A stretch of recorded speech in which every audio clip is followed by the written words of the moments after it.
le Grand Prix de Saint-Marin qui traditionnellement se dispute maintenant sur ce circuit de Imola au cœur de l'Émilie-Romagne à une trentaine de kilomètres de Bologne. Imola où une foule sans doute record est accourue pour célébrer Ferrari, on l'a dit, et pour vibrer aux exploits des 26 qualifiés de cette épreuve, une épreuve qui verra, vous l'avez dans l'image maintenant, une nouvelle fois Ayrton Senna au volant de sa McLaren Honda s'élancer de la pole position. C'est la 31e fois que Senna partira de cette position privilégiée. Il est donc maintenant à 2 pôles du record de Jim Clark, un record qu'il devrait égaler, voire battre cette saison. Et puis Ayrton Senna partagera la première ligne avec son coéquipier Alain Prost. Alain Prost qui ce matin lors du warm-up a été plus rapide que Senna de 5 millièmes de seconde, ce qui à une moyenne de 208 km/h représente une différence de 3 cm. Lorsque le verdict est tombé à l'issue de ce warm-up qui, comme les essais d'hier, a été marqué par l'insolente domination des McLaren Honda qui semblent reprendre l'hégémonie qu'elles avaient exercée tout au long de la saison dernière. Les Ferrari sont bien sûr en embuscade avec maintenant dans l'image le vainqueur du premier Grand Prix, celui du Brésil, Nigel Mansell, la nouvelle recrue de Ferrari, qui a fait mieux que son coéquipier. Where we join James Hunt and Murray Walker. Good afternoon and welcome to a very sunlit Imola for the San Marino Grand Prix. Well, to say that the atmosphere here is one of excitement and tension would be a masterpiece of understatement. Because, as you've just heard, Ayrton Senna in pole position ahead of Alain Prost are 1.5 seconds faster than Nigel Mansell, the victor in Rio, in his Ferrari, who has outpsyched his teammate Gerhard Berger, who you see there in Ferrari number 28, and who is in 5th position on the grid, with Riccardo Patrese between Mansell and Berger. Now, the big question here is, have McLaren and Honda, who were stung by their defeat in Brazil and who have spent 8 days here at Imola prior to the official practicing, developing modifications to the Honda engine, to the car's suspension, to the car's brakes and various other things, broken the domination that Ferrari had over them in the one race at Brazil. At the moment, it is looking like it. But practice is one thing and racing is another. Ferrari have their automatic gearbox. They have been working very hard on it since Brazil, and there are very definite improvements. That is Alessandro Nannini, incidentally, who is the top V8 powered driver on the grid. He is in 7th position, the Italian, in the Benetton Ford. And by the way, the new Benetton with its Ford engine is being tested all next week. So we'll hope to see that in Grand Prix racing very soon. That is 3 times world champion Nelson Piquet in the Lotus with its Judd V8 engine. And Piquet is in 8th position on the grid. But 9th, an incredible and very well-deserved 9th, is little Alex Caffey, the Italian, who actually had to pre-qualify. Some 13 drivers have to pre-qualify before they're even allowed to take part in the official practice, and of those 13, only 4 go forward. Well, Caffey not only got into practice, but he qualified 9th. There's another big surprise. Olivier Gouillard, the Frenchman, 3 seasons in Formula 3000. This is his first year in Formula 1. He's in the new Ligier after last year's rolling disaster, which failed to qualify for race after race. This one, which has been designed by a consortium of engineers, including the Brazilian Richard de Villa, is much, much better. And Gouillard was actually fastest on the straight in practice at 194 miles an hour in his 3.5-litre engined car. That's Pierluigi Martini, another big surprise, 11th on the grid, another ex-Formula 3000 driver.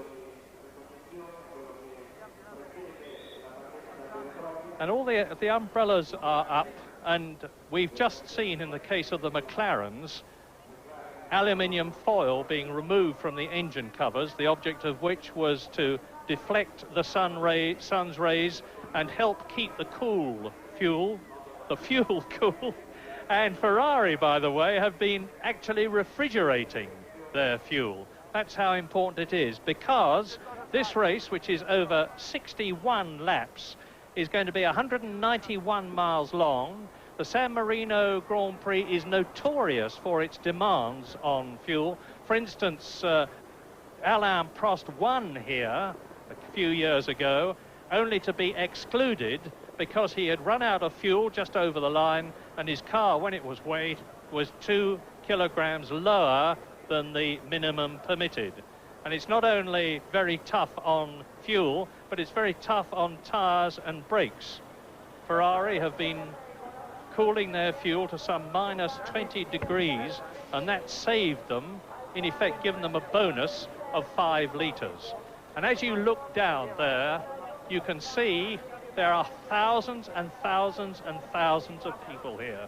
They are all Ferrari fans, almost to a man, wearing their Ferrari red anoraks caps, waving the umbrellas. And if Mansell, who is already a demigod in Italy, does well here, and Berger, by the way, was fastest in Friday's wet qualifying practice, although he went off yesterday, but is okay, I'm glad to say, do well, they will be able to ask for and get anything they want in Italy. That, in the centre of your screens now, is one of the distinctive features of this Imola circuit. It is the traguardo, the left and then the right chicane. Now you're looking down at the circuit from the helicopter as it makes its way up the Tamburello and then on to the Acqua Minerale, the Variante Alta.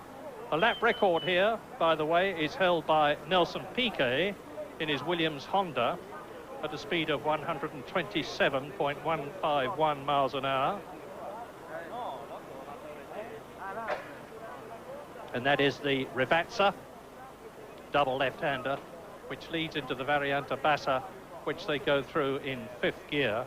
And the high speed they'll be doing here after they've left the start and finish line and gone up towards the Tosa is over 190 miles an hour in the 3.5 litre normally aspirated engined cars. No turbos this year, of course. So tough on the cars, tough on the brakes, the tyres, fuel consumption, and of course very hard for the drivers. Yes, indeed, and I think this is probably the highest fuel consumption of any of the European circuits, certainly. And 1 or 2 cars I've noticed on the grid cramming in the last few pints of fuel, topping up, which means that they're pretty marginal on being able to make the distance.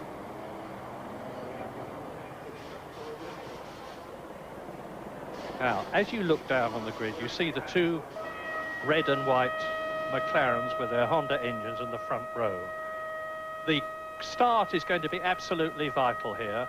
We know that not only in practice, but also in the warm-up this morning, where the cars are mostly nearly under race conditions, with fuller tanks, if not full tanks, the McLarens were 1.5 seconds faster over a lap than the Ferraris.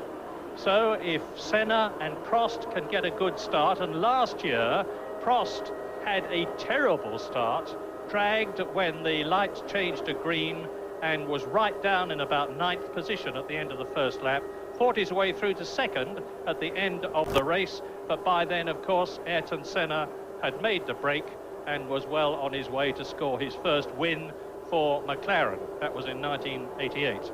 So on the right of your screen, just slightly forward of Alain Prost, Ayrton Senna. Behind him is Nigel Mansell. Now they're going away for the final parade lap. Now they're going round the Tamburello. This is a long drag, and they'll go round that at 6th gear on the racing lap, that sweeping left-hander. They're making their way up towards the top right corner of your screen, which is the famous Tosa bend. They start in 2nd gear, come out of it at about 95 miles an hour, change up into 3rd, and then on their way up towards the Piratella. They're at the highest part of the circuit when they are there. You're looking at them now as the camera swings right, and you look uphill towards the Piratella, the left-hander. This is it. 4th gear in, 5th gear out, 155 miles an hour. Now you're about to see why Imola is so demanding on brakes, because they're plunging downhill in race conditions at about 150 to 155 miles an hour, lining themselves up to go through the left and then the right of the Acqua Minerale, which they take at about 105 miles an hour in 2nd and 3rd gears. They're out of it now, climbing again with the grandstands on their left, up towards the Variante Alta, which is right and left. That's where Berger, incidentally, went off in practice with no real damage. Now downhill again, down towards the Rivazza, a double left-hander, in 2nd gear, 95 miles an hour, up into 3rd, then up into 4th. That's the first part of the left-hander.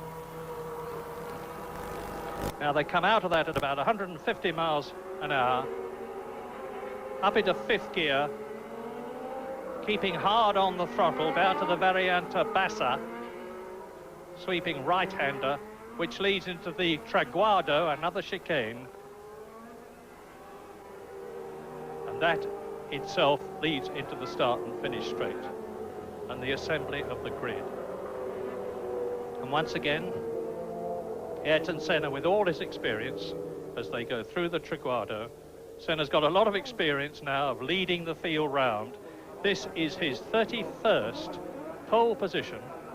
Only one man has scored more, and that's the late, great Jim Clark, who scored 33. Senna leading up, followed by Prost, who will be starting from slightly to the right in the 2nd row. Now watch Nigel Mansell. Remember that Mansell will be starting on the clutch, as will Berger behind him. But from then on, their 7-speed gearboxes will be automatically controlled.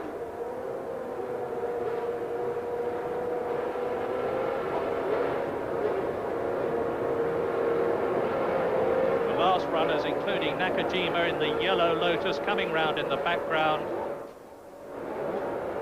Alio has gone into the pits. Philippe Alio, in his Lola Lamborghini, has gone into the pits. He had a lot of trouble in the warm-up.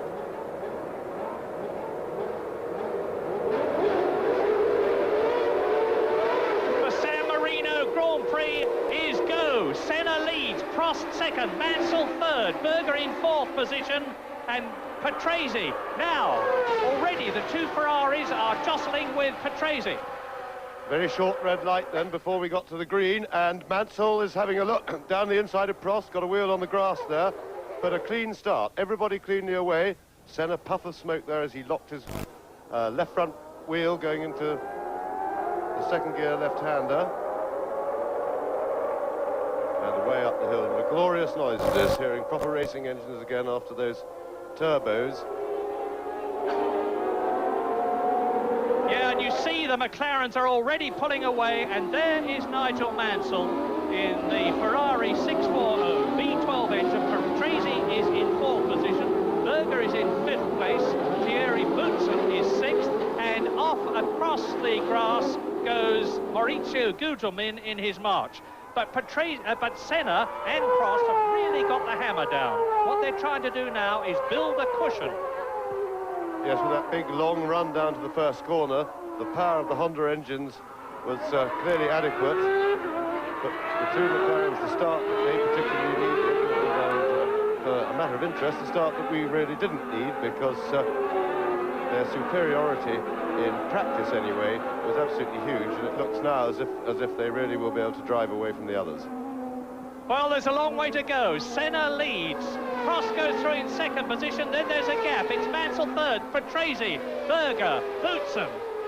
Up now, round the left-hander, on towards the Tosa bend. You can see them streaming through. There's the Lotus. Derek Warwick immediately behind Senna. Prost. Now, Mansell has got a queue behind him, and Patrese, I think, is... Yes, Patrese trying to fight his way past the Ferrari, followed by Berger and Boutsen.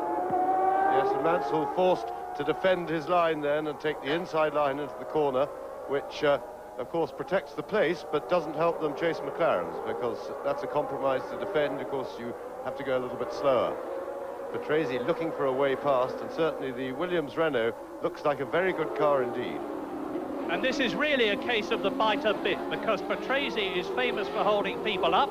Now he is trying to get past Nigel Mansell, and in the process is giving Senna there and Prost there an opportunity to pull away.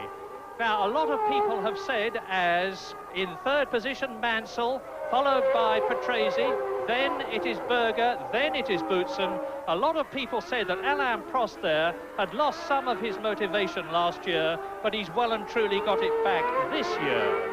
That's proved by the fact that in the warm-up this morning he was fastest, and I think he's going to be really going for a third victory at San Marino. Yes, I would certainly subscribe to the theory that Prost, at least in the first half of last season, was not mentally prepared, and as one of the marshals, that's Capelli into the sand pit, and that's the end of his afternoon's work. But certainly I think Prost, up until the British Grand Prix last year, was not mentally prepared to do battle with Senna, but I think the shock of the criticism he got for pulling out of the British Grand Prix because he didn't like the conditions, and the criticism he got for that seemed to charge him up, and Prost's motivation is certainly 100% now. Already we have two races within a race. Prost chasing Senna, and Prost is 2.5 seconds ahead of Mansell. Mansell in third position ahead of Patrese, who is right behind the Ferrari, and there is Gerhard Berger on the...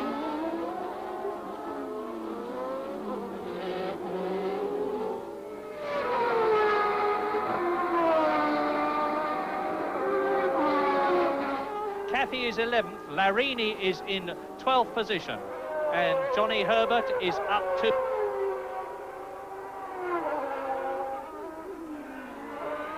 in this 61-lap race. Yes, already the two McLarens are lapping some 2 seconds a lap quicker than their pursuers.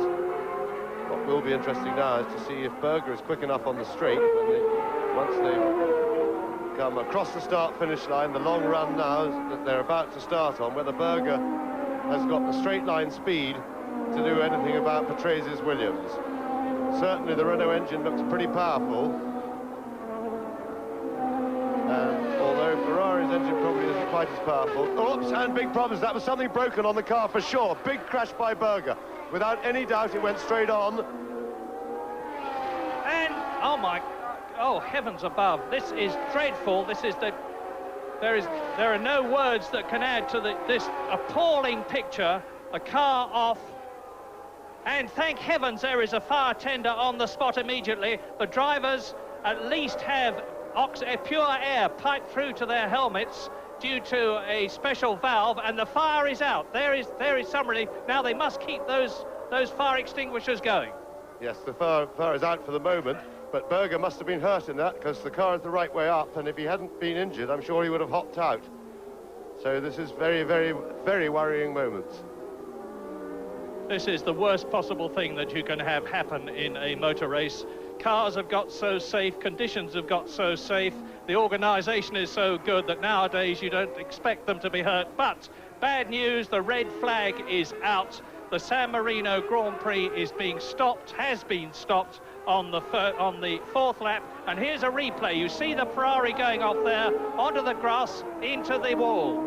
Yes, and you see that in fact something broke on the car, because it just went straight on. The car did not respond at all to Berger's turning the corner, and that was a very heavy impact. Remember, Nelson Piquet last year or the year before had a similar accident at the same corner.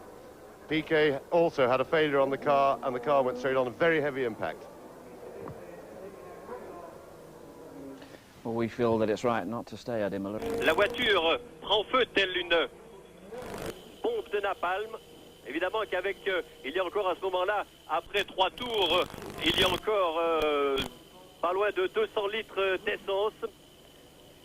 Et malgré les structures déformables des réservoirs, ce sont des réservoirs calqués sur ceux de l'aviation.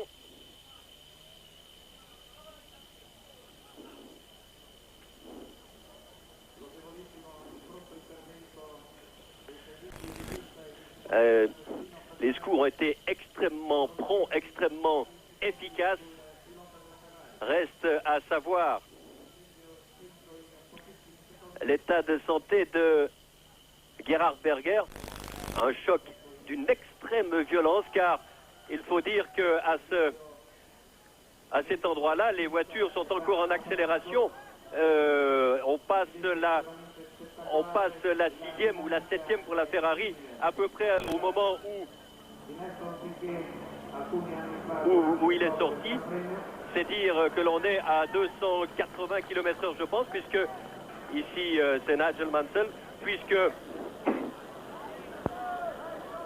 la vitesse maximale se trouve après ce tronçon, juste avant le freinage de la Tosa, et cette vitesse maximale a été chiffrée à plus de 300 km/h. Regardez les restes de la Ferrari. Il sera bien difficile de savoir la raison exacte de cette subite sortie de route.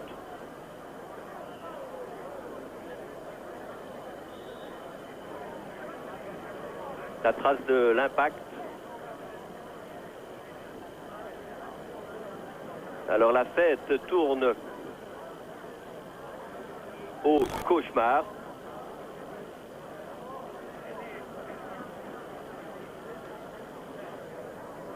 Et la seule chose qui compte maintenant est de savoir ce qu'il advient du malheureux pilote autrichien.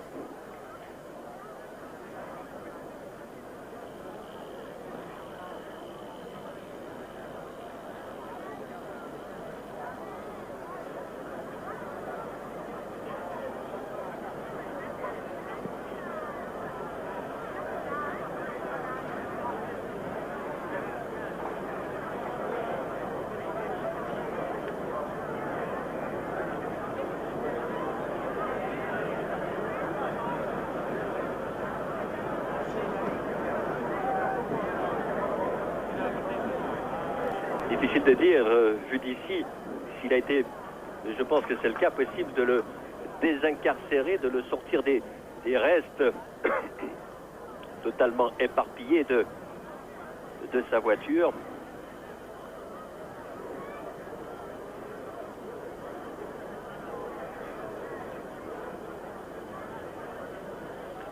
Comme vous, nous sommes dans l'expectative.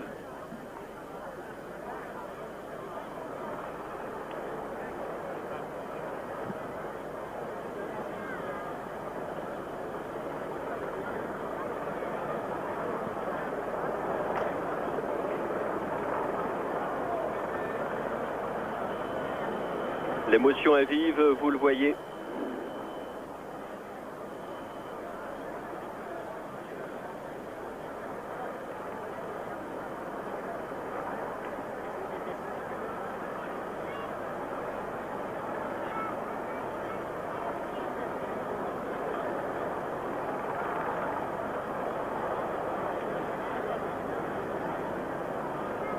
Alors nous sommes, comme vous, dans l'expectative, et Christian Feldbaum, qui est à mes côtés, va partir aux nouvelles.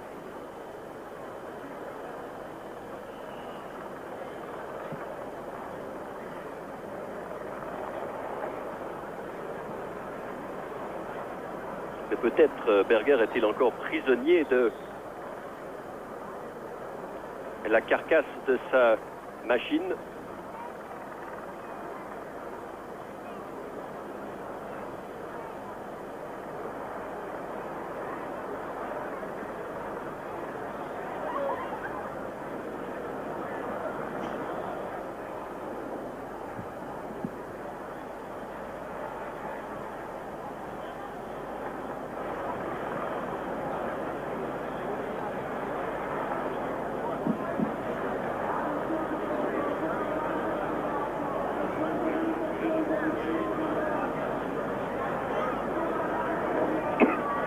Gerhard Berger, pilote autrichien que l'on évacue maintenant, je crois. Un garçon très jovial de 30 ans. Il aura 30 ans le 27 août prochain.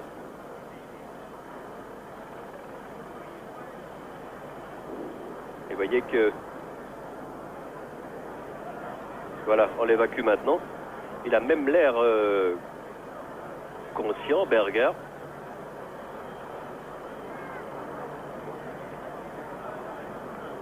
On a vu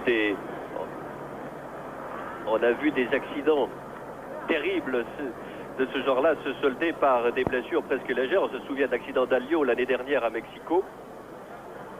Et c'est tout ce que l'on peut souhaiter maintenant en attendant un bulletin d'information, un bulletin de santé. Tout ce que l'on peut souhaiter, c'est que l'état de Berger ne soit pas trop grave, voire même pas grave du tout. Ce que l'image que l'on vient de voir peut laisser supposer.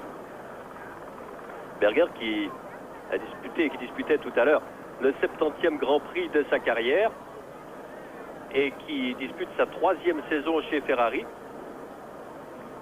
Il s'est imposé à 4 reprises dans des Grands Prix de Formule 1, Gerhard Berger, en 1986 au Mexique au volant d'une Benetton BMW Turbo, puis pour Ferrari au Japon et en Australie coup sur coup en 87, et l'année dernière dans le Grand Prix d'Italie à Monza, au nez et à la barbe de la McLaren de Senna.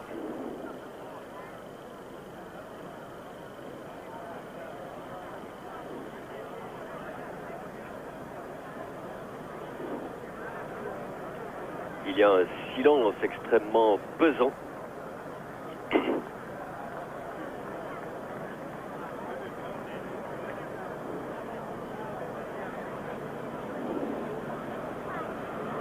Et l'ambulance va faire tout le tour du circuit, je pense, à moins qu'elle puisse sortir au virage de l'Aqua Minerale.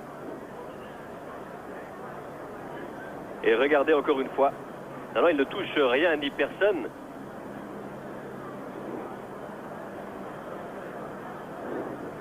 Je pense que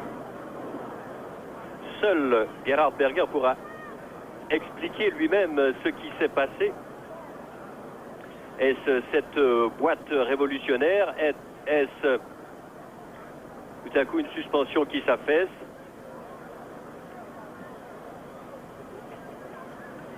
On parle aussi de la perte de l'aileron avant. De toute façon, la voiture était devenue tout à fait... Et c'est Boutsen qui dit que c'est l'aileron avant qui aurait cédé. Donc Boutsen était bien placé, il était juste derrière. Et regardez cette image terrible de cette voiture qui prend feu.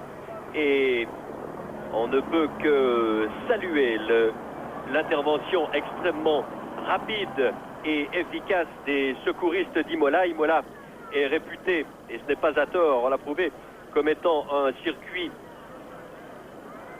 dont l'infrastructure est très bien faite, très bien conçue au niveau des secours. Et regardez encore, sous un autre angle cette fois, cette image terrifiante. Mais regardez les secouristes qui vraiment sont rodés, sont en leur affaire. Déjà une première voiture qui arrive.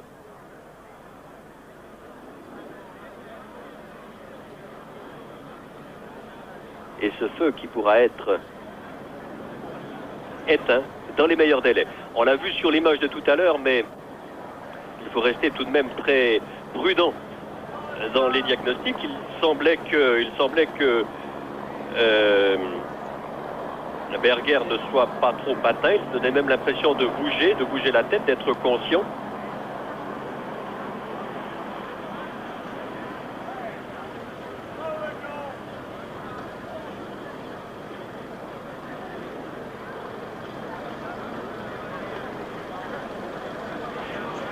Il y a 2 ans, ici même à Imola, Nelson Piquet avait fait une sortie de route presque au même endroit, un peu plus loin, donc à une vitesse encore un peu plus élevée. Et il avait été interdit de départ par les médecins, par la faculté, et certainement à juste titre, mais il s'en était sorti parfaitement indemne. Les structures même du cockpit, qu'on appelle la cellule de survie du cockpit, sont extrêmement résistantes, extrêmement bien conçues. Et c'est surtout le feu qui était inquiétant.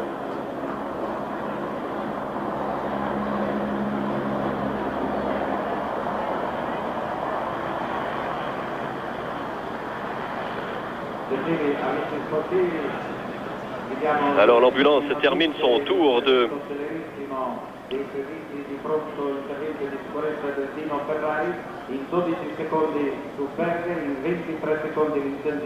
piste pour venir maintenant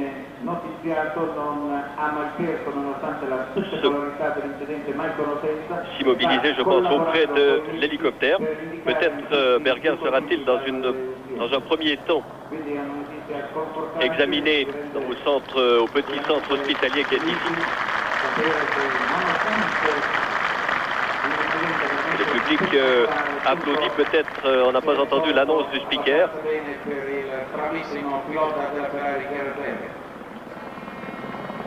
Peut-être l'annonce sera-t-elle répétée en anglais et pourrons-nous l'entendre?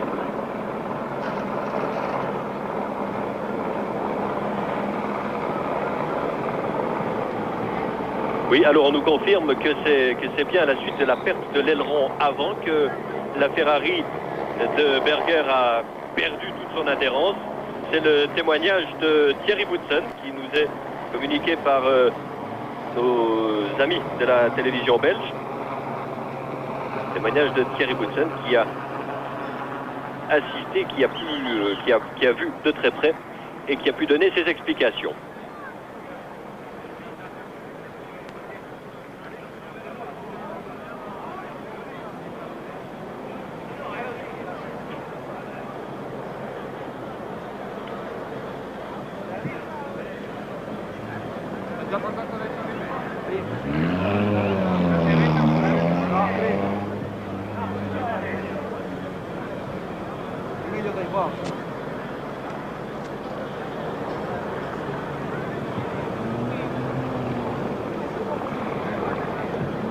Well, we have news of Gerhard Berger, according to the television. I hasten to add that he spoke with the medical team, so he hasn't lost consciousness. He is now in the medical centre, and let me just tell you that the rescue workers were on the scene of the accident within 12 seconds, and within 23 seconds they had the fire out. Eh bien, le speaker de langue anglaise confirme l'impression qui était la nôtre sur la base des images et précise que Gerhard Berger est conscient qu'il n'a jamais perdu connaissance et que son état ne devrait pas inspirer trop d'inquiétude. Il précise aussi que les secours ont été sur place 12 secondes après l'immobilisation de la voiture et que le feu a été éteint après 23 secondes. Ce qui permet de souligner une nouvelle fois la nécessité absolue de l'entraînement et du professionnalisme des équipes de secours, comme ce fut le cas ici, dans cette terrible embardée.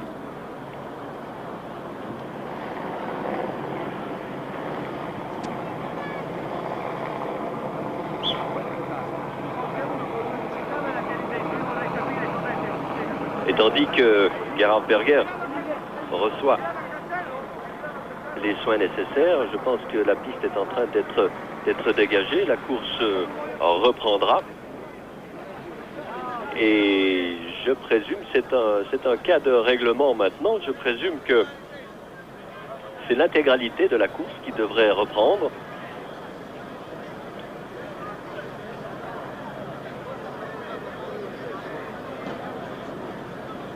On était au début du 4e tour.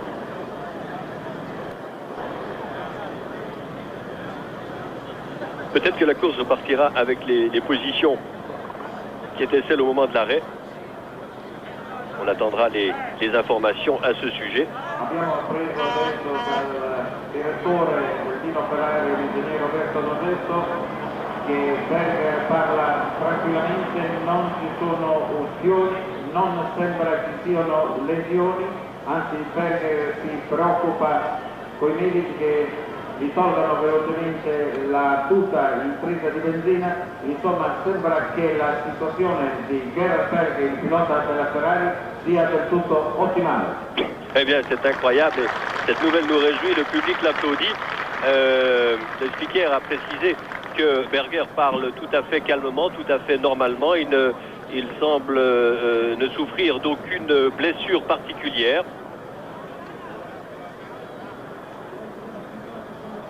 Ce qui tient autant du miracle que de l'efficacité de ces cellules survie que sont devenus les cockpits des voitures de Formule 1.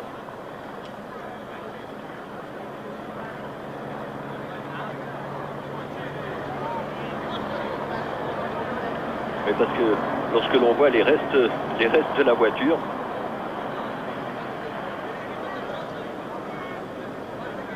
ce n'est pas la première fois, on se souvient, on l'a rappelé tout à l'heure. Regardez encore une fois le choc d'une violence inouïe, une vitesse que l'on peut sans aucun doute estimer à plus de 250 km/h, puisque au passage de la ligne, les voitures les plus rapides étaient chronométrées hier à 247 km/h.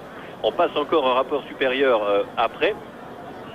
Donc j'opterais plutôt pour un 280 km/h au moment de la sortie de route, et peut-être il n'a pas eu le temps de faire grand-chose, peut-être simplement de modifier un tout petit peu la trajectoire pour ne pas heurter le mur de front. Mais au moment de l'impact, la voiture devait être lancée encore à 265-270 km/h.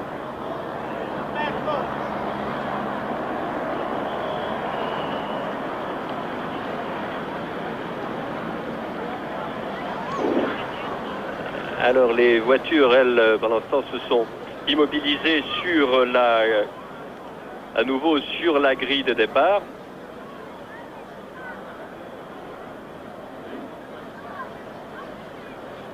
Il en est beaucoup plus rassuré en voyant, de voir ces images, en sachant que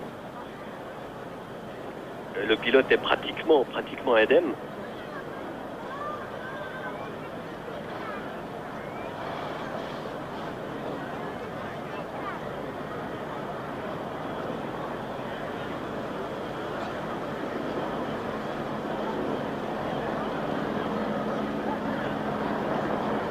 Regardez le chronomètre.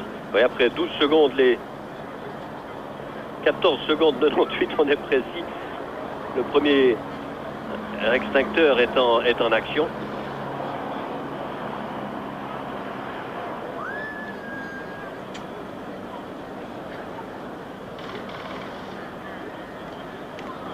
Comunicano adesso che il collega coequipier Nigel Mansell si è portato alla palattina del pronto soccorso a salutare Berger. Alors on précise que Mansell s'est rendu auprès de son coéquipier. L'allestimento della pista nel punto di uscita di Berger, subito dopo il rettichino, all'inizio della curva del tamburello.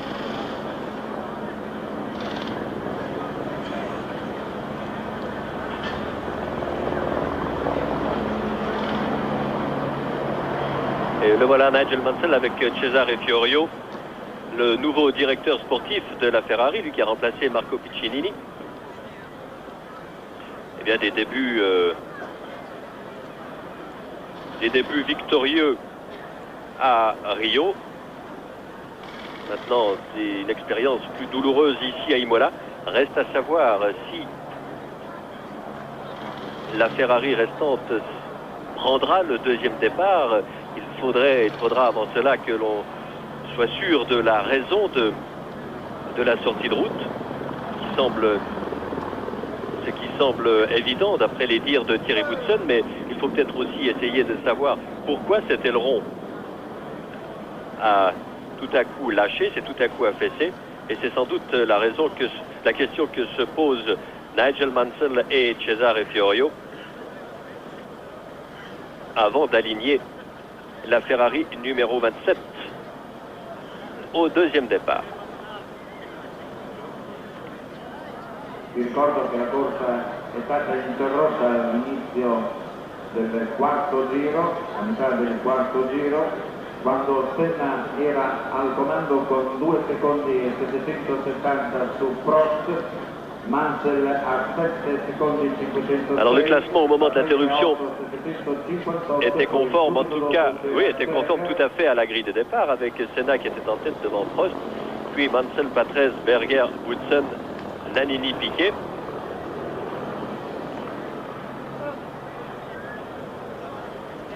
Nous sommes bien sûr comme vous dans l'attente d'informations concernant la suite des opérations. Avec tout de même et heureusement ce soulagement de savoir le pilote pratiquement indemne après une pareille embardée.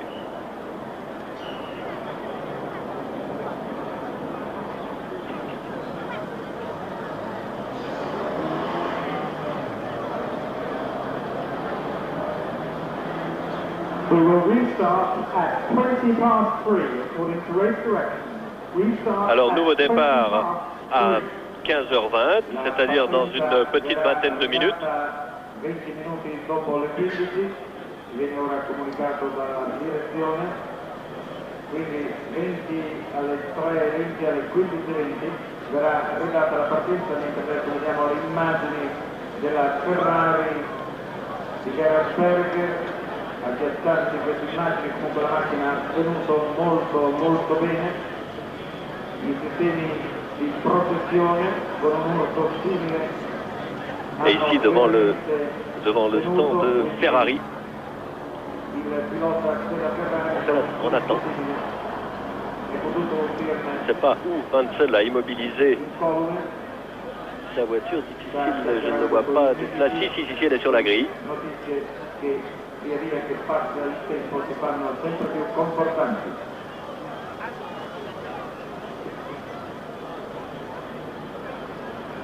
Il commissario Zanini subito in zona traguardo. Il commissario Zanini subito in zona traguardo. Especially Thierry Woodson, who was directly behind you, he said that the Ferrari can't win it time.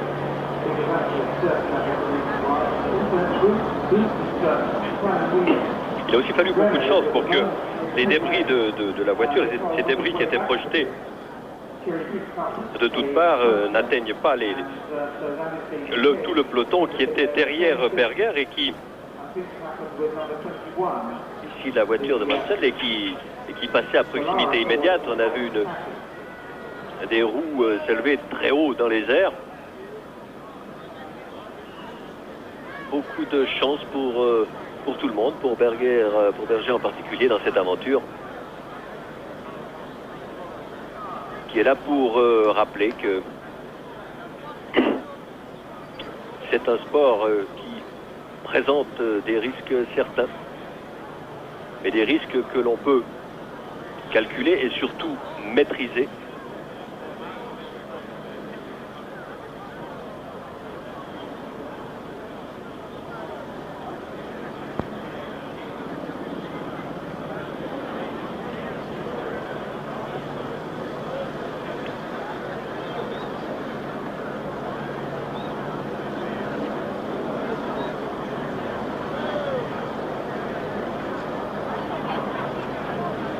Oui, la question que l'on peut se poser est de savoir si le fait de perdre un aileron avant rend la voiture totalement inconduisible. Eh bien, la chose est évidente, c'est une question de pression d'air, car il n'y a plus d'appui qui se fait sur l'avant. C'est-à-dire qu'à ces vitesses, la voiture aurait tendance à se conduire presque comme un avion. Toute la pression de l'air se pose sur l'aileron arrière et déséquilibre la voiture de façon de telle façon que l'avant se soulève quelque peu, et cela rend la voiture, pourrait rendre dans un premier temps la voiture un peu sous-vireuse, mais là ça a totalement, je pense, soulevé l'avant de la voiture. 1 centimètre suffit, 1 ou 2 centimètres suffit, et pour la rendre tout à fait incontrôlable. C'est-à-dire que Berger n'aura même pas eu la possibilité d'essayer de modifier un tout petit peu la trajectoire pour ne pas heurter le mur de plein fouet, mais dans un angle le plus petit possible.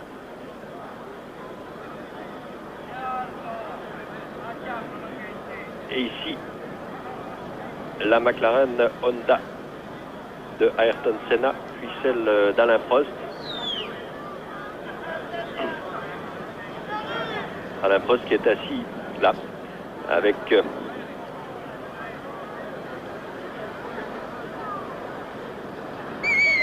quelques amis. Ricardo Patrese.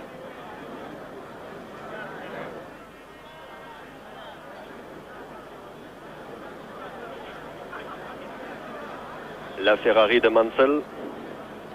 Beaucoup de calme et de sérénité partout.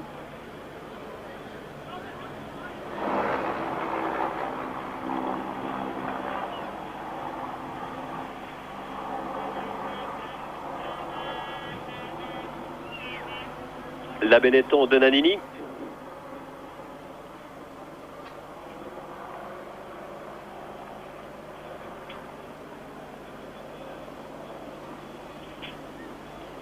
Et nous allons peut-être, si vous le voulez bien, mettre à profit l'attente maintenant pour vous rappeler les principaux changements intervenus durant l'entre-saison et les principaux changements qui concernent le règlement.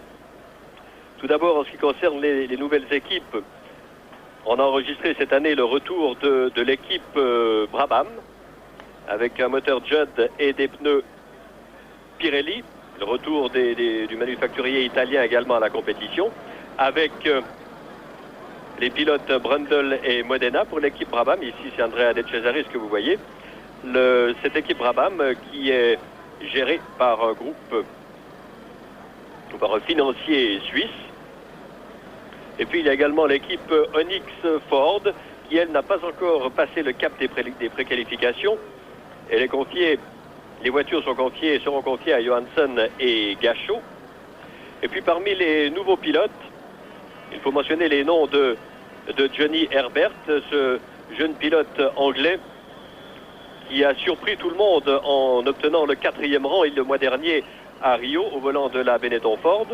Olivier Grouillard, nouveau venu également, pilote français qui a rejoint l'équipe Ligier.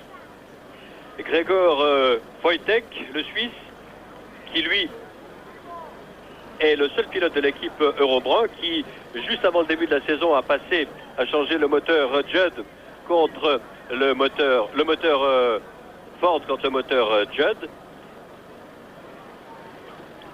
Gregor Wojtek, un garçon de 24 ans qui s'était préqualifié à Rio mais qui ne s'est pas qualifié, alors qu'ici il ne s'est pas préqualifié. Bertrand Gachot, on l'a dit, un pilote français au volant de l'Onyx, et puis 2 Allemands nouveaux venus, Volker Weidler qui lui pilotera la Rial et Joachim Winkelock qui pilotera la 2e AGS. En ce qui concerne les moteurs, on sait que tous les moteurs sont maintenant des moteurs atmosphériques et l'on a enregistré l'arrivée de 3 nouveaux groupes propulseurs avec le Renault V10, et l'on revoit une fois encore cette sortie de route de Berger, le Renault V10 qui équipe en exclusivité les Williams, le moteur Lamborghini V12 pour les Lola et un moteur Yamaha V8 à 5 soupapes par cylindre qui lui équipera les Zaxpeed, dont aucune des 2 voitures n'a passé le cap des préqualifications.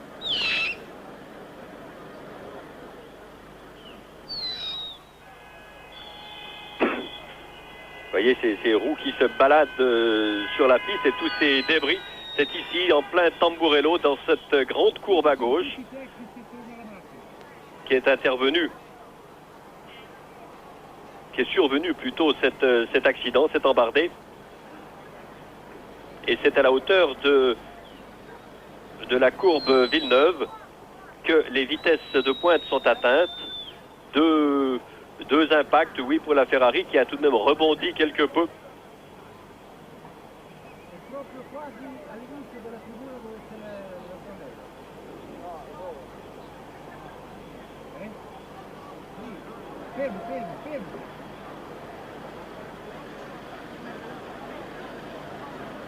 Et ici, on s'affaire autour de l'autre Ferrari, la numéro 27. Je crois qu'il n'y aura pas grand-chose à retirer de l'autre châssis. C'est cette nouvelle Ferrari qui est tout entière l'œuvre de John Barnas, cet ingénieur anglais qui est établi à Guildford. Une direction bicéphale chez Ferrari, avec cette antenne anglaise qui a une énorme importance. Et puis, je crois que l'on peut dire, bien qu'il soit hâtif de vouloir tirer des conclusions, on peut dire que cette nouvelle boîte de vitesse tout à fait révolutionnaire, puisqu'elle est commandée de façon électromagnétique par deux petites, non pas par un levier de vitesse traditionnel, mais par deux petites manettes qui sont situées directement sur le volant et qui, à chaque fois qu'on les actionne, donnent des impulsions électroniques qui font changer les rapports. Je pense que cette boîte de vitesse ne semble pas du tout en cause, bien que l'on change, on passe de 6e en 7e à peu près à cet endroit. Le mois dernier à Rio, ce système manquait totalement de fiabilité jusqu'à ce que, à la surprise générale, la voiture de Mansell tienne toute la course. Ici, la fiabilité semble avoir été trouvée en adoptant de nouvelles soupapes de commande pour le changement de vitesse, des soupapes qui sont fabriquées en Allemagne et qui semblent donner pleine satisfaction. Si l'on revient aux principaux changements de cette saison 89, il faut parler des transferts et en premier lieu du départ de Michele Alboreto de Ferrari où il a rejoint Tyrrell, ne parvenant pas à se qualifier pour cette course. Tyrrell qui traîne une toute nouvelle voiture ici qui a été confiée pour la course à Jonathan Palmer. Il y a Boutsen qui a passé de Benetton à Williams. Modena, on l'a dit, de Eurobrun à Brabham. Brundle lui a fait son retour à la Formule 1. Brundle qui est champion du monde en titre au niveau des épreuves d'endurance. Il revient à la compétition en Formule 1 au sein de l'équipe Brabham. Nicolas Larini, un jeune pilote italien de Cologny à Osella où il fait bonne figure, je dirais bien meilleure figure que Piercarlo Ghinzani qui lui n'a pas réussi à se préqualifier. De Cesaris de Rial à Dallara. Mansell, c'était peut-être le plus important des transferts de Williams à Ferrari. Et Suzuki de Lola à Zackbid, Johansson de Ligier à Onyx. En ce qui concerne qu'ils ont eu en Brésil, d'accord. À propos de...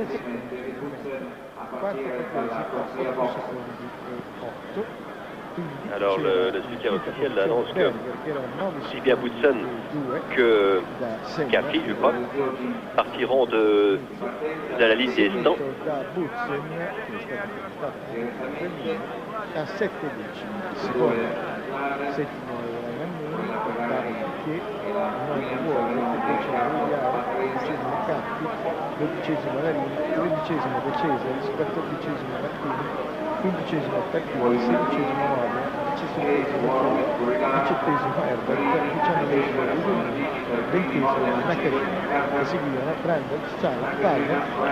Nigel Mansell qui s'en va retourner vers le... Il a l'air un peu effondré, mais c'est toujours un peu son attitude à Nigel Mansell, mais là il a l'air particulièrement soucieux. On peut le comprendre, de même que on comprend qu'il veut absolument savoir le pourquoi de cette sortie de route avant de remonter dans la Ferrari. Car si cela devait être une défectuosité d'ordre général, d'ordre même conceptuel, ce serait évidemment pour lui extrêmement périlleux de reprendre le départ.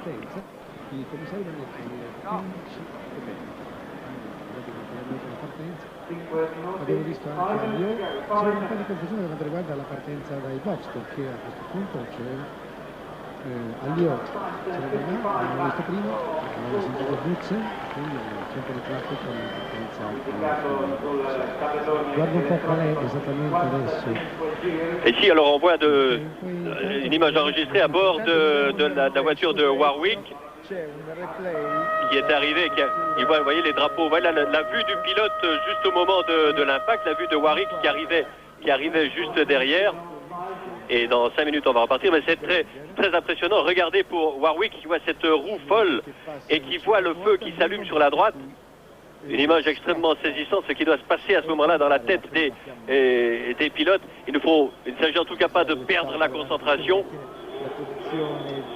Heureusement que tout cela se conclut plutôt bien, plutôt très bien, puisque nous venons d'apprendre par l'intermédiaire de James Hunt, qui a vu Berger, que celui-ci souffre simplement de quelques brûlures très légères aux mains, et à part cela, il est parfaitement indemne. On s'en réjouit, mais on peut se demander, imaginer ce qui s'est passé dans sa tête au moment où le feu a pris, et ces quelques secondes extrêmement brèves quant à la valeur de l'intervention ont dû lui sembler particulièrement longues. Siamo tornati in diretta, meglio dare la linea a Palazzoli.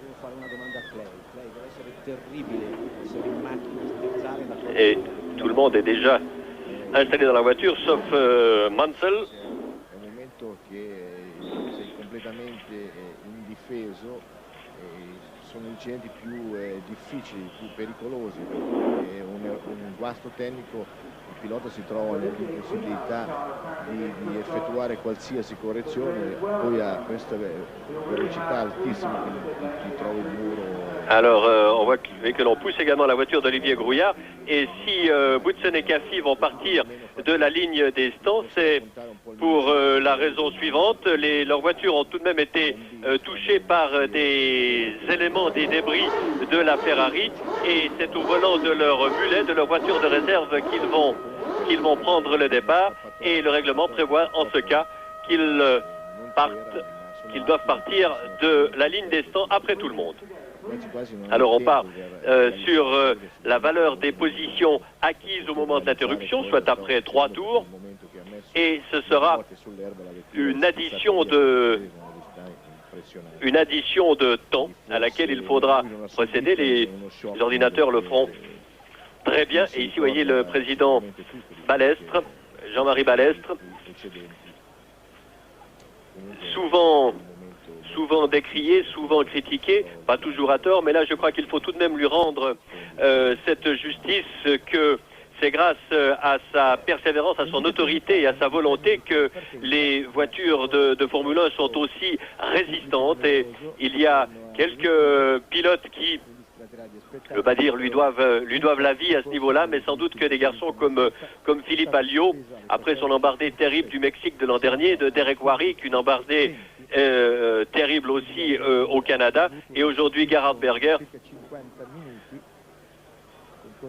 lui savent gré de sa ténacité et de son autorité face à certains constructeurs qui auraient plutôt tendance à alléger les choses, et je ne dis pas qu'ils ne se soucient pas de la vie de leur... Back to his pit, he has confirmed with the Ferrari management. He's gone out to his car in his crash helmet, and I'm happy to confirm that what Steve Ryder said about Gerhard Berger is correct. It would appear that we are now going to have a 58-lap race, and the San Marino Grand Prix will be decided on aggregate. So it's going to be a very tricky business to work it all out. But with the news that Mansell appears definitely to be starting, as you look at Alain Prost, with Senna on his right and about a minute to go before the start of the race, there's going to be, now I have an official statement, there is going to be one introductory lap followed by his right, and about a minute to go before the start of the race.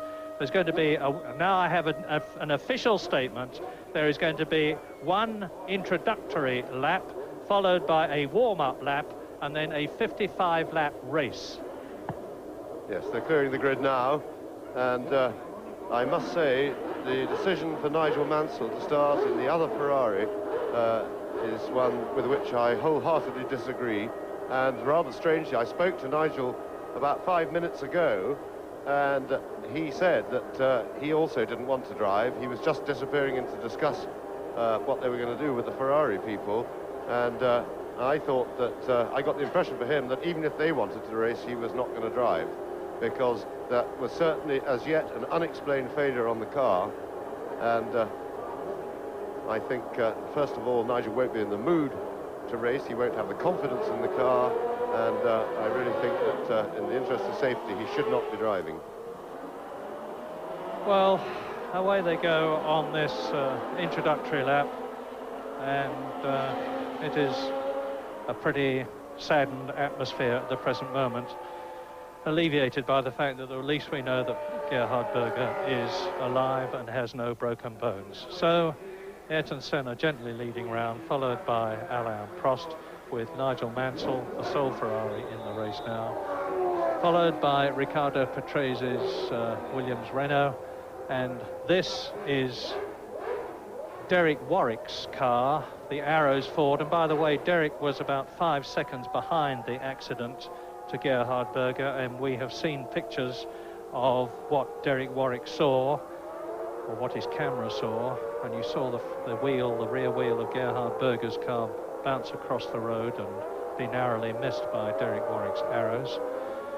And of course, this is a very worrying time for all the drivers. They know exactly what has happened to Berger, and although we have gone to great lengths to emphasize that nowadays everything possible is done to ensure that the course is as safe as possible, that the spectators are as safe as possible, that there is adequate and skilled marshalling, that the cars are built to very rigid safety specifications which are laid down by the governing body of the sport. The drivers are strapped in, and what will have saved Berger without a doubt is the fact that nowadays it is mandatory for there to be a compressed fresh air supply on the car, which is connected to the driver's helmet and which is actuated by an inertia valve which releases when there is an impact like the one that Berger's Ferrari had, and which releases fresh air into the driver's helmet for some 60 seconds. Now, we have timed the time that the flames took after they started to be extinguished by the very efficient fire marshals, and it was, give or take a second or so, 30 seconds. So that means to say that Gerhard Berger was protected from the appalling catastrophe which happened to Joe Siffert in the BRM many years ago, because he was able to breathe air. Yes, and certainly it worked well, because Berger, we don't know what minor injuries he's got. He's gone to hospital now for examination, but certainly he was his usual smiling, laughing and joking self.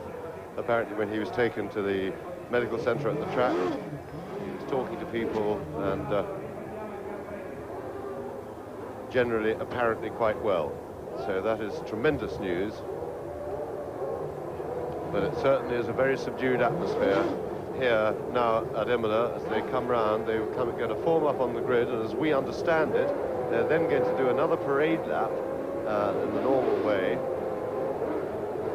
So it looks to me much more like a start this time.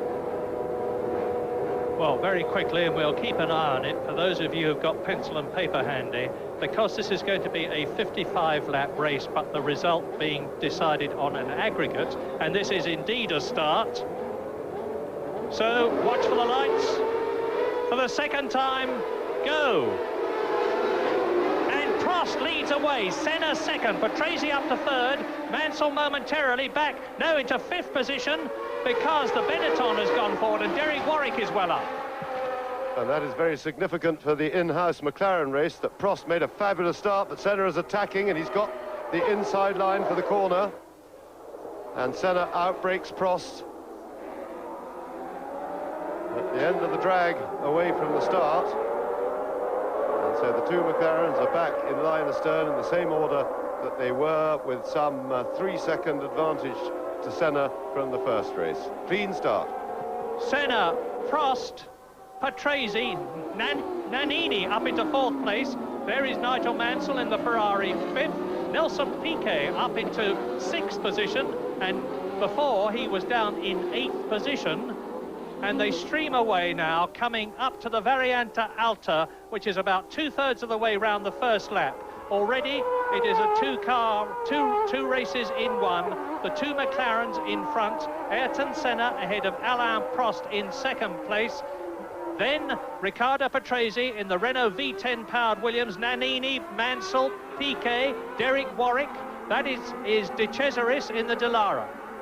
And I think I saw, as the field streamed through, then I think I saw Johnny Herbert up into something like 12th place, which means that he must have made a cracking good start, because he started from 18th place on the grid. Yes, Johnny Herbert had a pretty dismal practice. Now you're looking at Derek Warwick chasing Nelson Piquet, and I'm looking down through the field to see where Herbert is, but there is Patrese in 3rd place. The two McLaren Hondas already well away. Then behind Patrese, Nannini and Mansell closing, followed by Piquet. And Herbert was in 12th, he's now up to 11th, and Johnny Herbert seems to be charging from quite a lowly grid position. And Johnny Herbert, I'm glad to say, is walking much better than he was in Brazil. But there is the race, the 2nd race, because already the McLarens are well away, and it's Riccardo Patrese, the man who is now the most experienced Grand Prix driver of them all. This is his 178th Grand Prix, in 3rd position. And you were looking at the caption then, which gave you the positions after the previous race. So there goes Prost. Here is Patrese, chased by Nannini in the Benetton Ford. That is Nigel Mansell in 5th place. They're coming down to the Rivazza, and you can see the gap between Prost, Patrese, Nannini, Mansell, Nelson Piquet, Derek Warwick, and incidentally Satoru Nakajima in the warm-up in the 2nd Lotus went extremely well this morning. Now they're streaming through to complete the lap. Senna goes through, long gap, Prost, long gap now. Then it's Patrese, Nannini, no change there. There is Derek Warwick in the Arrows Ford. We've got a camera on that car, and hopefully we'll be seeing some pictures from it soon. And now we are into the 3rd lap of this restart as Mansell goes through and attacks Alessandro Nannini successfully, who fights back as they go round the left-handed Tosa bend, climbing up towards the Piratella. Mansell moves across to protect his position. Nannini re-attacks. Piquet is behind them. Senna is leading, Prost is 2nd, Patrese is 3rd. Mansell is now in 4th position and pulling away from Nannini. Sparks flying from the back of the Ferrari. What's interesting there was to see that Nannini got out of that 2nd gear corner rather quicker than Nigel Mansell on straight acceleration up the hill. Mansell was able to out-drag Nannini, which would indicate that the Ferrari engine isn't that bad, because it would appear to have more power than the Cosworth in Nannini's car. We know that Ferrari aren't running a lot of wings, so seeing Mansell pass Nannini on the straight wasn't a surprise, but it was interesting to see that on pure acceleration that the Ferrari had the upper hand. And that's one of the Ligiers being parked.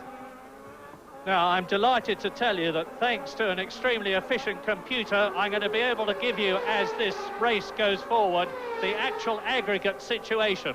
At the present moment, after 6 laps, Prost is some 4.8 seconds behind Ayrton Senna. There you see Nigel Mansell, Riccardo Patrese, who is following hard, is actually in 4th position on aggregate. But there goes Prost.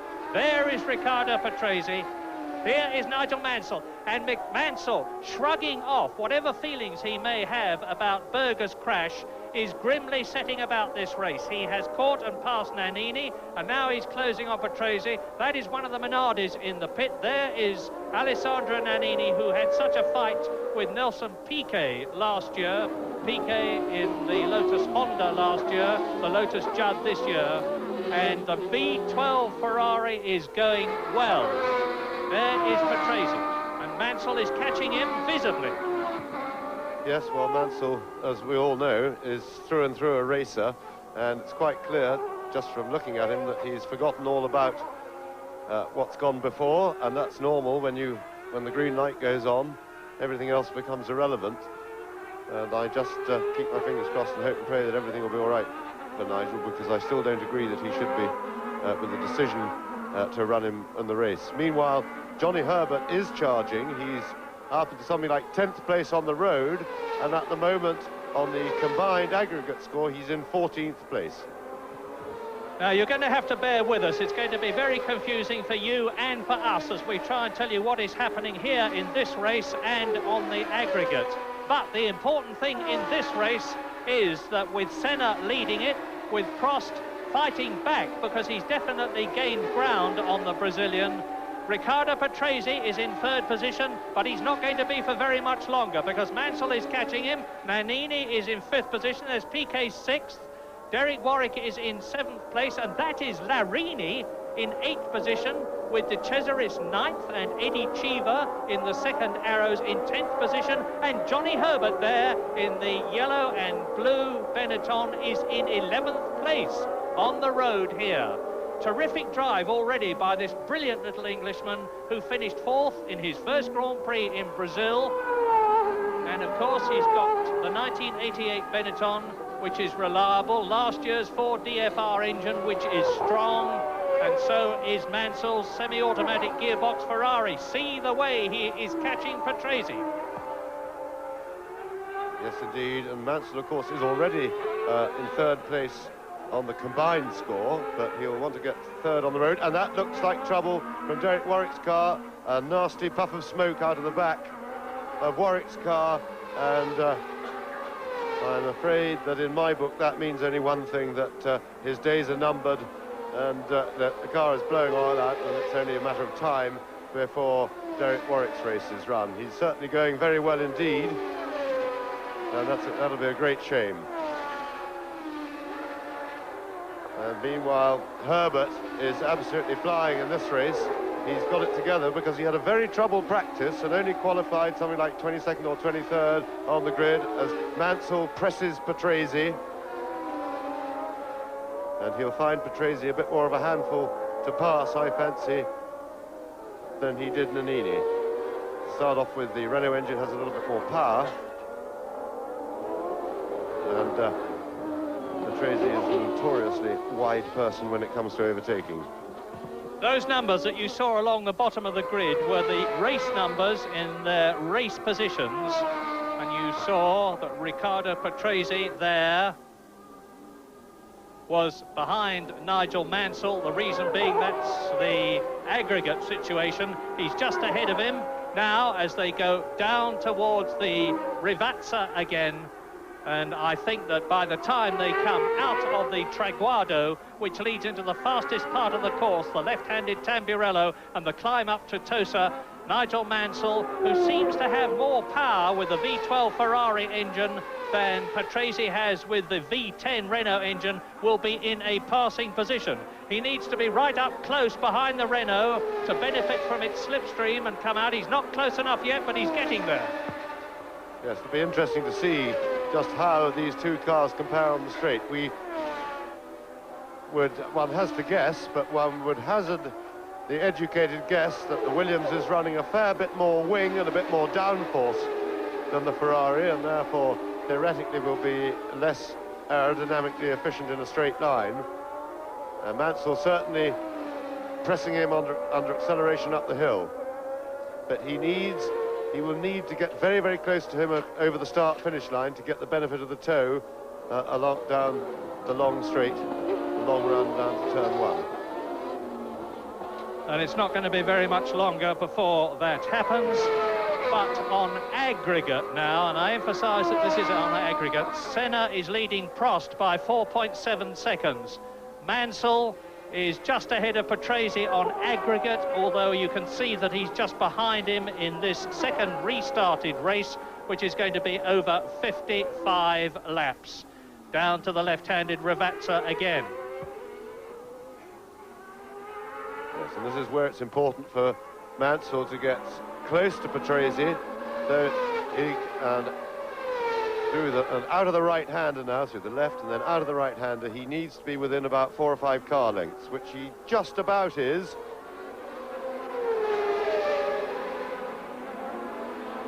He's certainly picking up the toe there, having the benefit of a hole in the air being made by the Williams ahead of him, but I don't think he's close enough this time.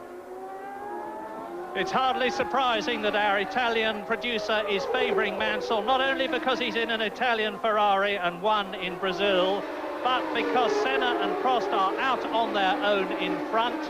Senna now some 4.5 seconds ahead of Prost on aggregate, and Prost is some 14 seconds ahead of Mansell on aggregate, as the Englishman once again tries to get to grips with Patrese's Williams Renault.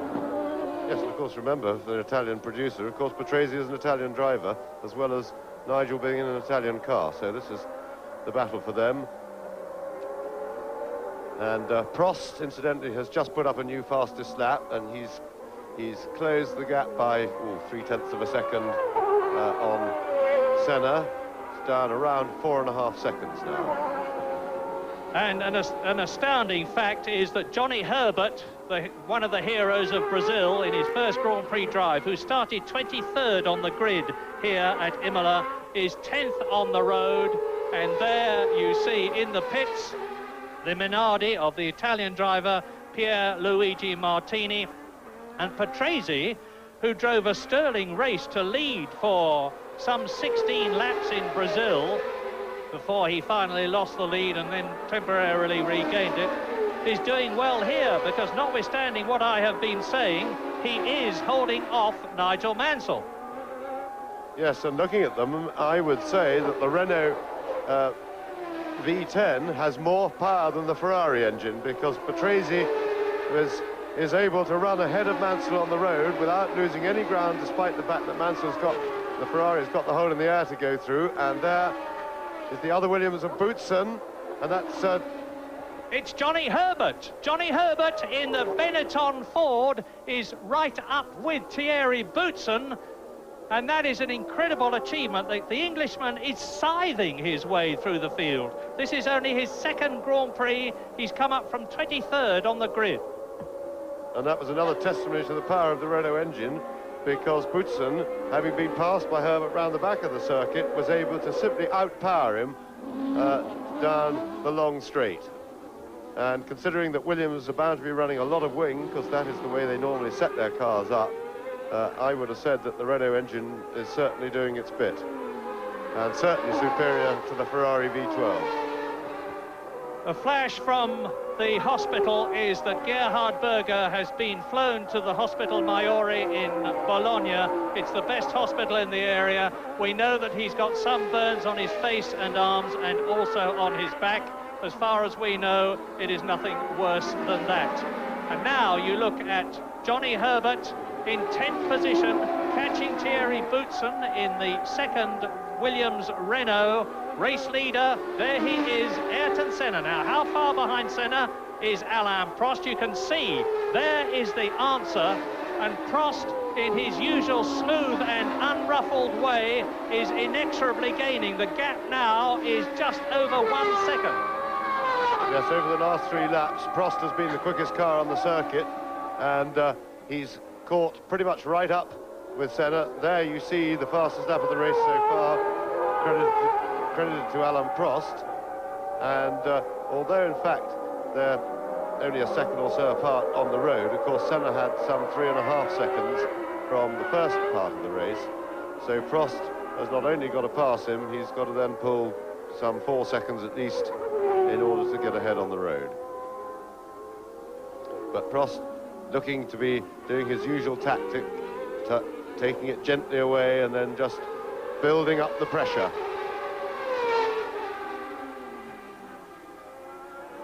So now on aggregate, I emphasize, Ayrton Senna from Brazil is leading Alain Prost by 4 seconds. That's taking into account the first race, which was stopped. Mansell is in 3rd position, some 19 seconds behind Ayrton Senna. Riccardo Patrese is in 4th position on aggregate. In 5th place is Alessandro Nannini. In 6th position is Nelson Piquet. That is the aggregate situation. I'm wishing desperately that this race was just a straight 55-lap one. It would be much easier for us to explain, much easier for you to understand. But as you see from the caption, Alain Prost is now the fastest man on the circuit, and he is within an ace of the lap record, which is Nelson Piquet, 1 minute 28.67. And Alain Prost has actually now broken the lap record. It's just gone up on my screen here, 1 minute 28.65. Alain Prost has knocked 0.02 of a second off the lap record, and you can see for yourself what the effect is. There are no team orders in the McLaren team. Both Senna and Prost have identical machinery in terms of chassis, tyres and Honda V10 engine. And Senna, who is world champion, is staving off double world champion Alain Prost there, who has already won twice at San Marino, at Imola, 3 times if you count his disqualified one, and he's looking to make it 3 officially now. Now, I just noticed, watching the lap times then, that both McLarens were a bit over half a second slower on the lap they've just completed than the previous couple of laps, and that makes me suspect that possibly the dreaded Lamborghini engine is throwing oil out on the circuit, a policy that it pursued religiously throughout all the qualifying sessions, much to everybody else's annoyance. It was spreading a thin coat of oil all the way around the track. But in fact, it's not as much of a joke as it was thought by a lot of people when they announced their engine, because it certainly seems to have plenty of power. It's very new, it doesn't run for very long, but when it runs, it seems to have plenty of power. So of these two, and look at the way Prost is going, but as I have said many times before, catching is one thing, getting past is another. And Prost has got to be a very daring man to get past Ayrton Senna. Now, race order in this race. It is Senna leading. Prost is in 2nd place. Patrese is in 3rd place, just ahead of Mansell in 4th position. In 5th place is Alessandro Nannini. In 6th position is Nelson Piquet. In 7th position is Derek Warwick. In 8th position, it is Larini. And in 9th position, it is now Johnny Herbert. So Johnny Herbert is climbing up through the field, and Prost is climbing up onto the gearbox very shortly of Ayrton Senna's McLaren Honda. And this is certainly confirmation of the fact that Alain Prost, 35 times a Grand Prix winner in this Grand Prix, has lost absolutely none of his motivation. And this is his 137th Grand Prix. Into the Aqua Minerale and out. The 2 McLaren Hondas. Senna leads, Prost 2nd. Yes, I certainly confirm that. Prost is really a different animal to the one he was this time a year ago. His motivation is now as strong, if not stronger than ever, and believe you me, he feels that he can beat Senna for the championship this year, and he's going to do everything he possibly can to do it. The problem at the moment is, of course, Senna will not be easy to pass. The cars, of course, same engine, same aerodynamic setup, he'll have no straight line speed advantage, so he's going to have to try and harry Senna into possibly an error, or else just snap at his heels for the whole race and try and find a way around. Johnny Herbert is now 11th overall in the combined races, 9th on the road, and really getting settled into Grand Prix racing very well indeed. I remind you that this race is of terrific importance to Ayrton Senna, because Prost, by finishing 2nd in the Brazilian Grand Prix, scored 6 World Championship points. Senna, by being involved with that coming together with the unfortunate Gerhard Berger, scored no points, And now you see the battle for third position in this race, and to some extent, to a great extent, the battle for third on aggregate. It is still Riccardo Patrese, third in this second leg, keeping ahead of Nigel Mansell, who is actually closer than he was last time we saw him. But Mansell is half a second ahead of Patrese on aggregate. Race order this race: Senna, Prost, Patrese, Mansell, and in fifth position it is still Alessandro Nannini. In sixth position it is still Nelson Piquet. Yes, and that half second by sitting behind Patrese is not going to make Nigel feel at all comfortable, but he's got a big problem to find a way round Patrese unless Patrese can be persuaded to make error. And there now Prost needs to be a little bit closer than this to have a go at Senna.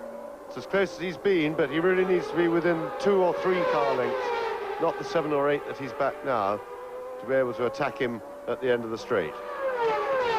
But Mansell has got a very definite problem with Patrese, because it's quite clear that the Williams is every bit as good, if not better, than the Ferrari in straight line speed.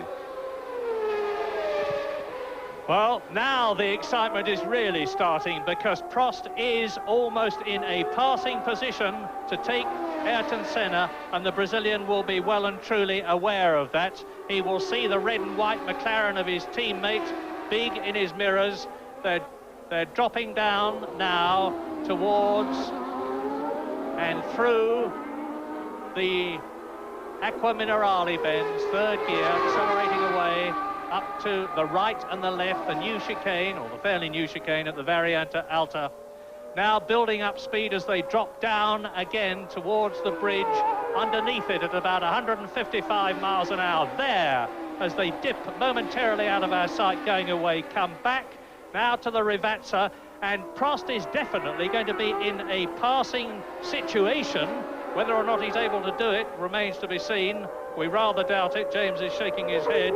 And as they come through to complete the lap. Race order at the present moment, this race, and the captions you're going to see continually are aggregate captions. But as they complete the lap, which they've just done, it is Senna leading, Prost second. Still the battle we're waiting for between Patrese and Mansell for third place in this race.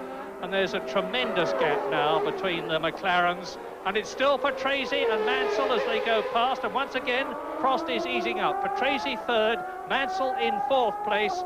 Nannini goes through in fifth position, not so very far behind Alessandro Nannini. There are Patrese and Mansell. Nelson Piquet is in sixth position, and in seventh position it is Derek Warwick. Yes, and that is the closest that Mansell has been to Patrese as they crossed the start-finish line, came past the pits as we saw them, and that is certainly a big testimony to the power of the Renault engine, because Patrese actually pulled away from Mansell on the straight, despite the fact that the Ferrari was going through the hole in the air made by the Williams. So there's no doubt that Renault have delivered a very good engine to the Williams team. And Thierry Boutsen, of course, fairly conspicuous by his absence amongst the front runners, is actually in 8th place at the present moment. So the Williams Renault of Thierry Boutsen not going as well as Patrese's. That is one of the Lotus Judds. I can't see which one because I can't see the number and I can't see the driver, but I suspect it's Satoru Nakajima, because Piquet went past us all right on the previous lap, in which case the Japanese driver, who finished well down, 24th on the grid, although he was 10th in the warm-up this morning after they had corrected a problem, looks as though he is out of the race. But still, the race at the front, with now Senna leading Prost on aggregate by 3.6 seconds.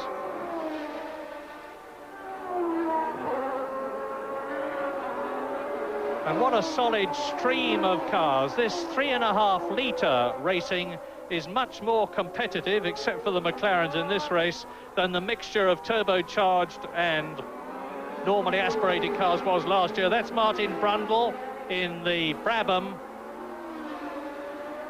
And that is Tarquini leading.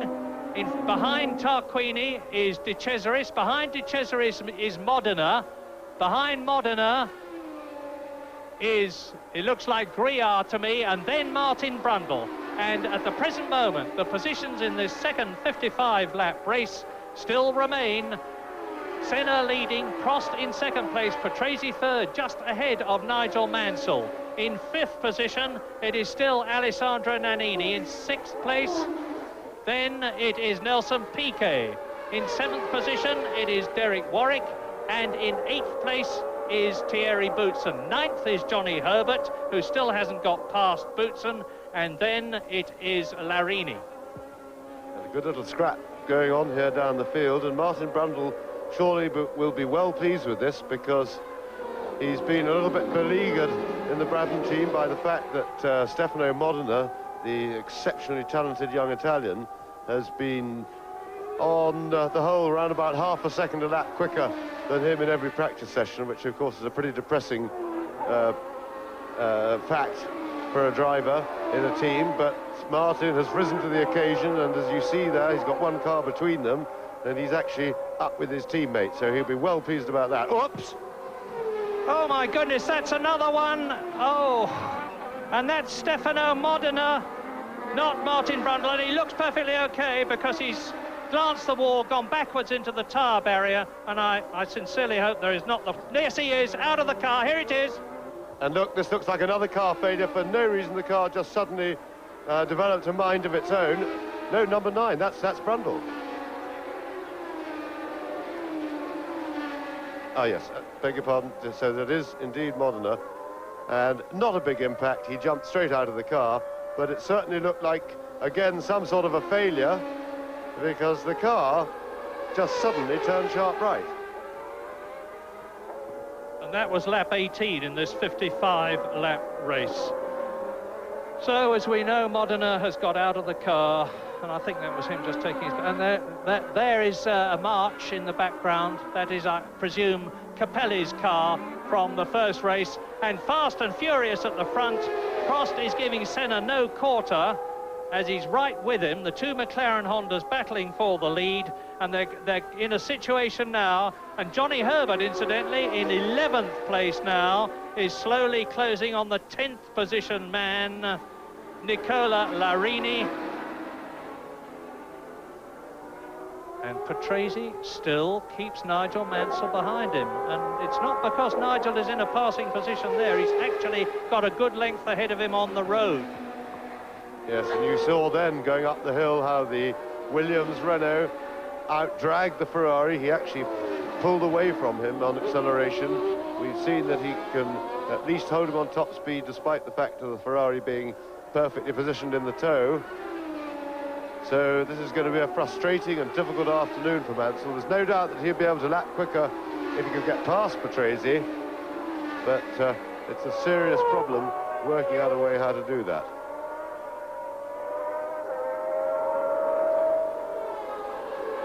Johnny Herbert at the moment some 8.5 seconds, and Mansell jumped him.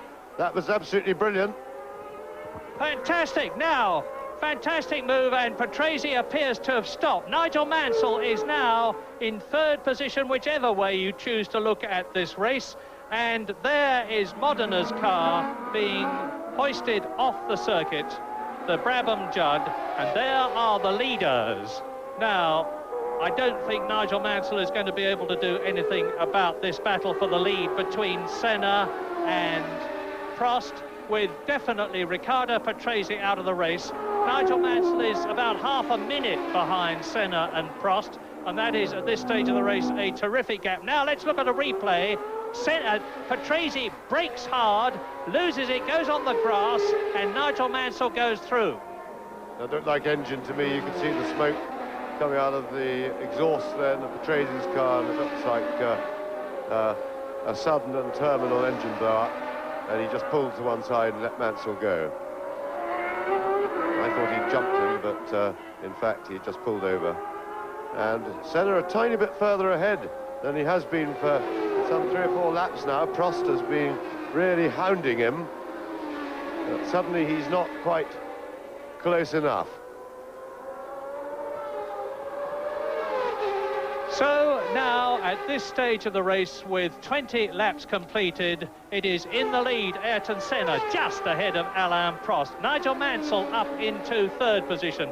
Nannini is now in fourth place. Nelson Piquet is fifth, and Derek Warwick is in the points at sixth. And attacking Nelson Piquet for fifth place.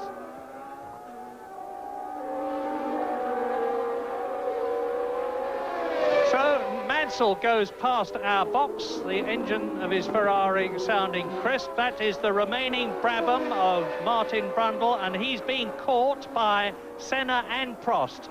This is Prost's, or could be his, opportunity, although Senna is well known, especially from last year, for being brave when it comes to diving through to lap people. And Prost last year said, I've been racing.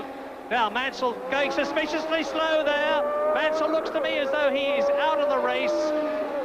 Yes, the Benetton is past him. Now Piquet is past him. And Nigel Mansell sadly retires from his second Grand Prix for Ferrari. But perhaps in some ways he won't be too unhappy. No, I'm sure. And he was being pretty frustrated behind Patrese. But this circuit now taking its toll mechanically. We know that Imola is very hard on transmission, hard on brakes, and high on fuel consumption. Well, obviously it's not a fuel problem yet. And there's the battle that they've caught. Martin Brundle busy battling away, letting Senna go, and as a proper driver should, he was aware of the leaders coming up behind him and did not interfere with their battle. That was good driving by Martin Brundle, because he was pretty busy with his own battle, and it's quite easy not to notice the leaders coming up on you. And as Senna closes up to catch and lap the Dallara, Nigel Mansell walks in perfectly okay, just the Ferrari that's stricken, not Mansell.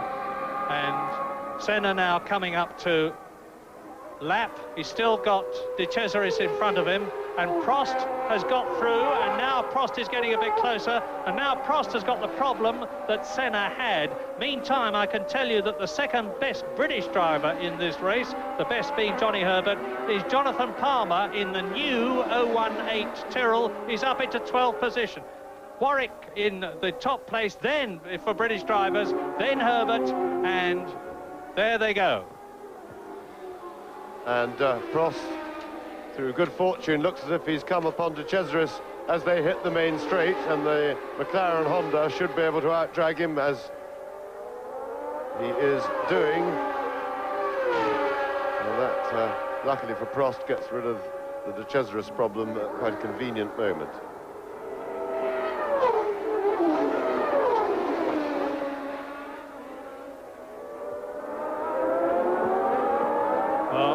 Prost has got an opportunity now to catch and get past the Dallara. They're coming up the climb from the Tosa. Martin Brundle has come into the pits, so that's the second Brabham in trouble. Modena out of the race. Martin Brundle into the pits. It is Senna leading. There is Prost in second place. Nannini is now in third position. Nelson Piquet is up into fourth place. Derek Warwick is in fifth position. Thierry Boutsen in the sole remaining Williams Renault is in sixth position. Then it is Eddie Cheever in seventh place. Eighth is Nicola Larini. And in ninth position is Johnny Herbert.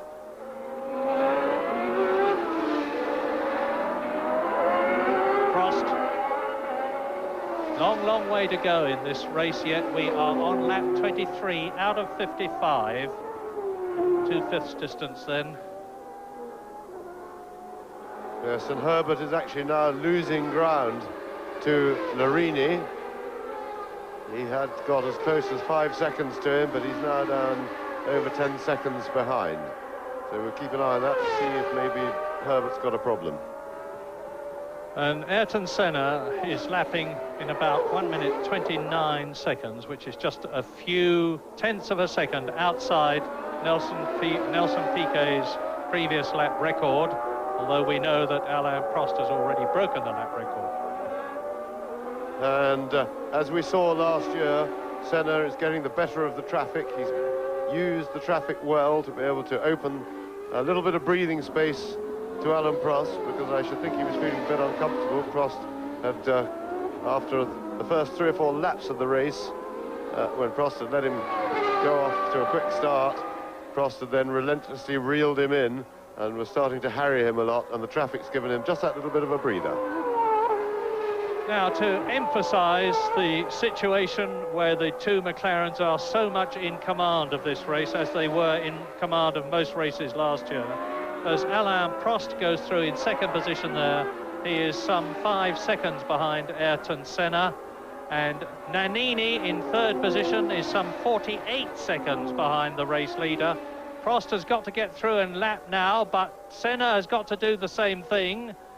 And in fifth position behind Nelson Piquet, Derek Warwick. Sixth is Boutsen, seventh is Chiva, eighth is Larini. A fine drive by the Italian in the Osella. And in ninth position, it is Johnny Herbert. And Ayrton Senna has lapped everybody up to Johnny Herbert, who is in ninth position. He's lapped Tarquini, who is 10th, Cafe, who is 11th, De Cesaris in the second, Delara, who is in 12th position. There are going to be a lot more retirements in this race before it's finished. We're not expecting any tyre changes. That was the McLaren pit crew you saw there. Neither Goodyear nor Pirelli, who share the drivers in Grand Prix racing these days, are expecting anybody to stop for tyres, but you've always got to be ready. You never know. This is a circuit which is notorious for lacking grip. It's got a new compound, and there are a lot of problems of lack of grip during practice. And Derek Warwick in 5th place sounds very sick. On the car sounds very sick, but I suspect it's a broken exhaust, because that's about the only thing that can make it sound so horrible, and still, you know, just a cracked exhaust pipe, and still allow the engine to function reasonably well. So despite the horrible rough noise, he's still holding his own very well in 5th place. As Nannini goes through, the third place man, Alessandro Nannini, 6th in Brazil. In last year's, the 1988 Benetton Ford, neither the new chassis nor the new Ford engine. And there's the confirmation of the gap. You see Alain Prost, who is in 2nd place, 50 seconds ahead of Alessandro Nannini, and that is about 2/3 of a lap. And we are now on lap 26 of this second race within a race. And there goes Alain Prost now. He's got a fairly clear circuit in front of him as he drops down into the Acqua Minerale, climbs up. That is where Riccardo Patrese went off in the Brabham some years ago in the lead, and got a tremendous cheer for going off from the Italian crowd, because although he was Italian, he was not in a Ferrari. And dropping down now from the Acqua Minerale and the Variante Alta to the Ravazza again. And Prost has got to put on a charge now if Senna is not to get away from him. And Senna is coming up to take Gugelmin, and Prost is once again catching him. Well, Gugelmin should let him through, because they're friends from way back. And this is a chance. It'll be interesting to see if Prost can slip in a new lap record. He's got a little bit of clear air. He's got some ground to make up. And we'll see if he can respond. And didn't really need to say it, did I? He's just broke that. That was the new lap record. 1 minute 28.066. That's half a second, nearly half a second quicker than the one he set about 6 or 7 laps ago. So Prost, as soon as he gets a clear road, would seem to be the quick man today. Seems to be able to go quicker than Senna, but of course he starts behind Senna in this battle. Not only has he got to pass him, he's got to get 3.5 seconds or so ahead of him before he actually leads the race. Self-explanatory caption on that diagram there, which showed you the intervals between the first 4 drivers, and there's confirmation that Alain Prost is not only the fastest man on the circuit, but the new lap record holder, 128 miles an hour which is nearly a full mile an hour faster than Nelson Piquet's lap record, which was put up in the turbocharged Honda-powered Williams when he was in the Williams team. So Alain Prost charging, and now you see Ayrton Senna coming up to catch Johnny Herbert and to lap him. So here's the young Englishman, Johnny Herbert, number 20, 24 years old, comes from Romford, and there's one of the Lotus out. I saw the marshal dashing across the circuit to wave the flag, and it's Piquet. Nelson Piquet is out of the San Marino Grand Prix to join Stefano Modena, Patrese, Nigel Mansell. Now Nelson Piquet is out, and Senna has lapped Johnny Herbert, and that means to say now Senna leading, Prost in second place, Nannini in third position. Up into fourth place comes Derek Warwick. Up into fifth position comes Thierry Boutsen, and up into sixth position and on the leaderboard in the points again, Johnny Herbert. And that was interesting to see the way Senna was able to simply outrun Herbert's Benetton Cosworth down the straight, and that must make Herbert look forward to his new Ford engine once they get it running as soon as possible.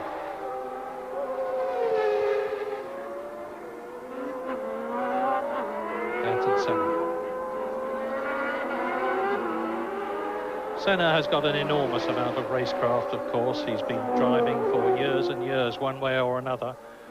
20 years he has been racing out of his 29 years, because he started in karts years ago, went up to Formula Ford, then to Formula 3, successful in every category, and then into Formula 1 with the Toleman team. And now you are looking at the Dallara and the Benetton, and in the first to sixth positions in this race we have Ayrton Senna, followed by Alain Prost.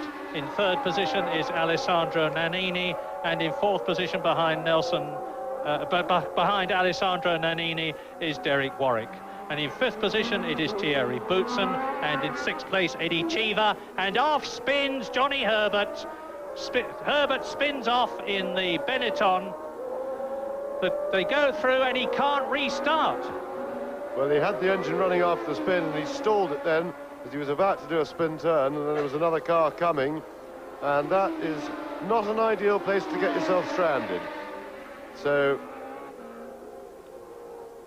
a sad end to Johnny Herbert's race. Well, he's got the engine running, but I would think they will disqualify him for receiving outside assistance, and that's if he can get out of that sandpit, because they don't half bog you down.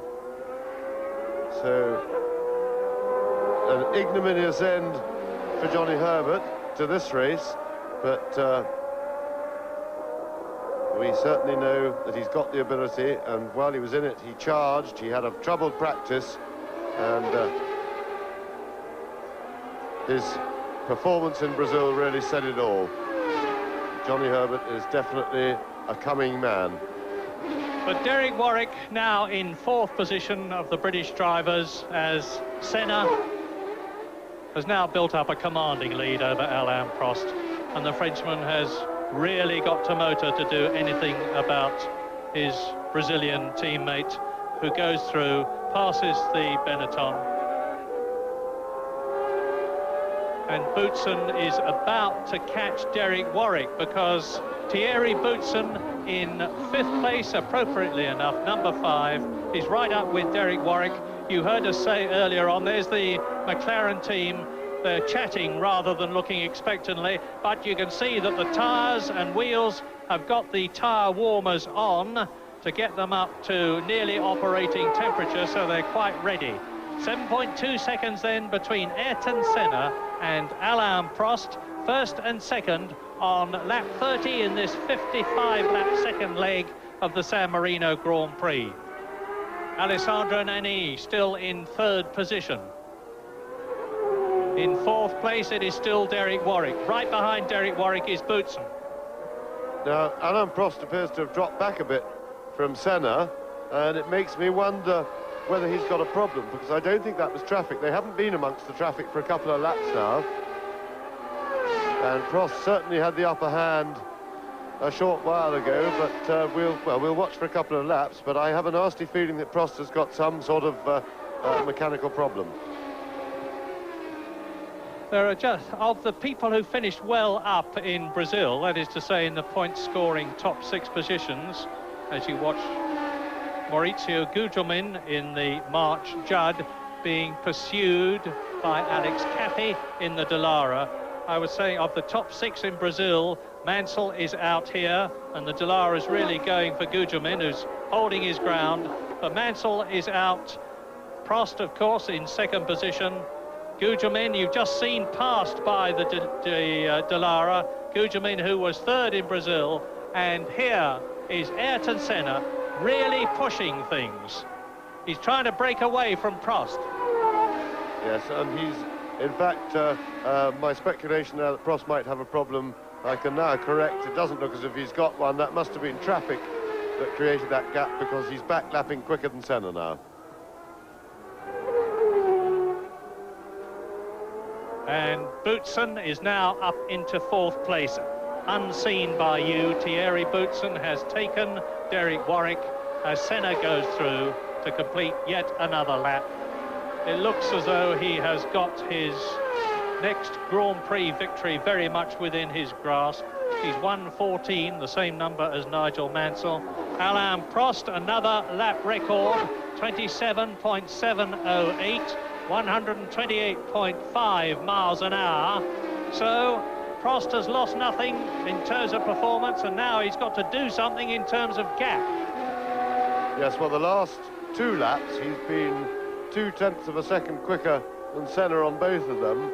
The problem is, of course, that I don't think that that's a big enough performance differential for him to be able to pass Senna without at least persuading Senna to make some sort of a minor mistake. Because too evenly matched, and it's clearly a big problem for Prost, and Senna is nowadays too experienced, I think, to be pressed into a silly mistake. Race order, lap 32, Senna leads, Prost 2nd, Nannini 3rd, Warwick 4th, Boutsen 5th, and Eddie Cheever in 6th position, ahead of Larini, who is in 7th place. Jonathan Palmer in the new Tyrrell 018 that we have not screened is up into 8th position. And now Boutsen on aggregate is ahead of Derek Warwick.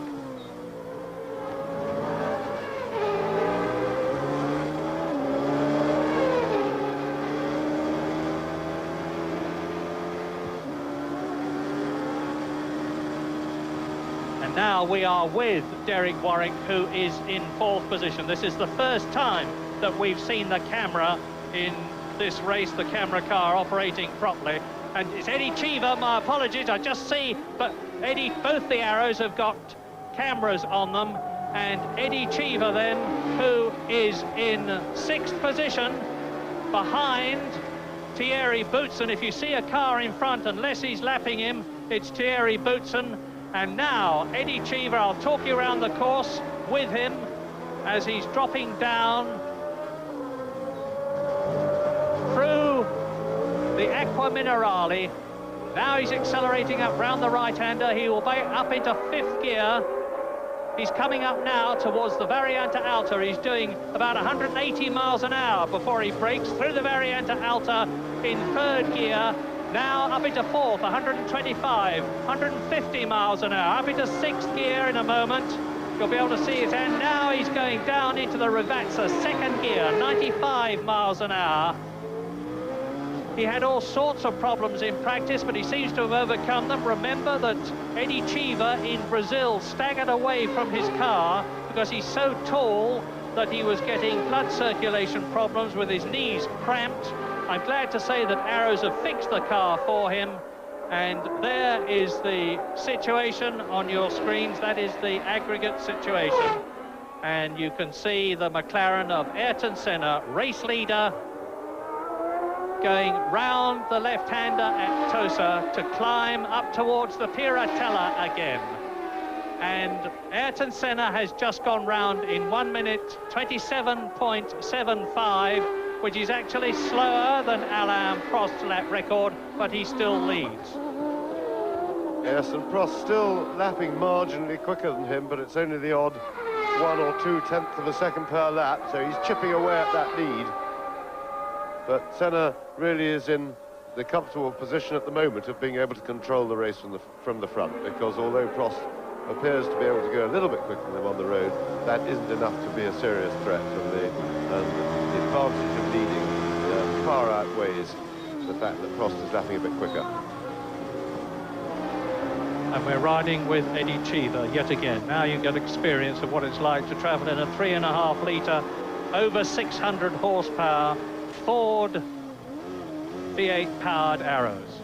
Yes, and that is a very good shot of just how much reaction comes back through the steering wheel, how bumpy and buffety the ride in a Formula One car is. These cars have very little suspension movement indeed nowadays, and that is because they depend on keeping the ride height, that is the gap between the bottom of the car and the road, as small as possible and as constant as possible. Therefore, suspension movement is obviously a disadvantage if the car goes up and down, because that affects the aerodynamics. And so they are on pretty much solid suspension. And if you look at the way the steering wheel jumps about in his hands,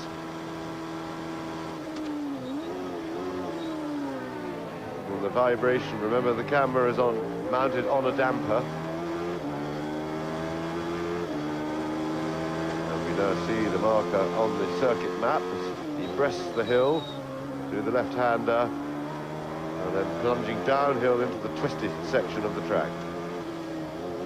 Yes, plunging down towards the Acqua Minerale again. Second gear, third out of it, fourth away up the hill. He's doing nearly 150 miles an hour now as he goes round the left, climbing the hill, past the house on the right, under the bridge, down into third gear, about 105 miles an hour, flicks it round the left-hander, up into fourth, 125 miles an hour, dropping down again. That was the highest part of the course. And Eddie Cheever is still in sixth position. The race order on this, the 35th lap. Senna leads, Prost second, Nannini third, Warwick fourth, with Boutsen fifth. We haven't seen them on the screen recently, but that's the situation. And Eddie Cheever, that we've just been riding with, is sixth. And there is Senna catching Boutsen. And Johnny Herbert is back in the race. We didn't see how he started, but it must have been with push assistance.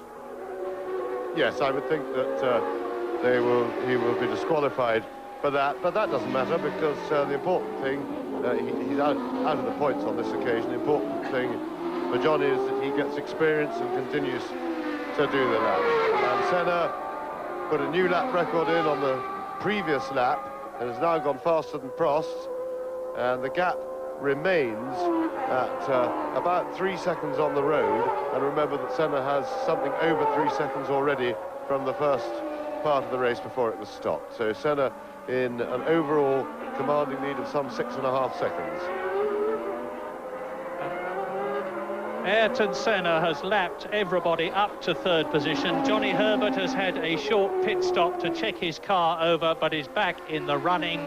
Ayrton Senna is very much in the running, on his way to his 15th Grand Prix victory. You can see the gap now between himself and Alain Prost. Look for the second red and white car. It's getting closer all the time.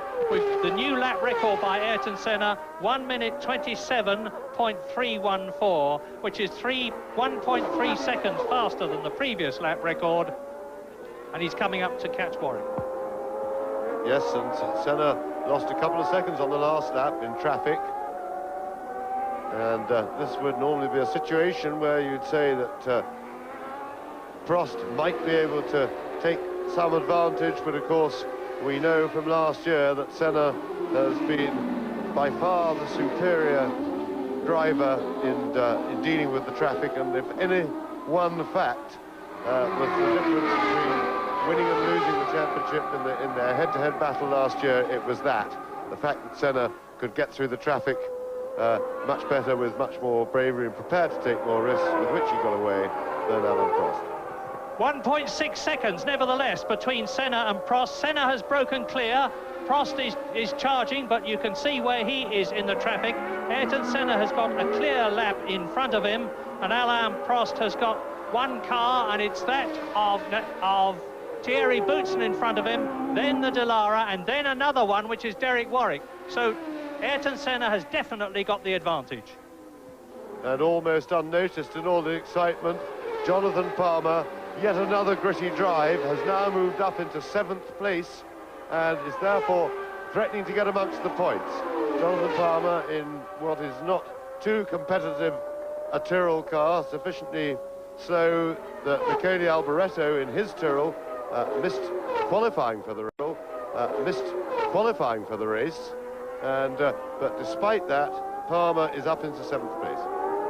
Yes, the interesting thing being that the car which Michele Alboreto failed to qualify and the car in which Jonathan Palmer is 7th are one and the same, because Alboreto tried to qualify the new 018 Tyrrell, failed to do so as a result of that, and incidentally we haven't seen Palmer on the screen yet, but as a result of what happened to Alboreto, they were able to work on the car, do a lot to it, and Palmer is driving absolutely magnificently. He hadn't driven the new 018 until the half-hour warm-up this morning.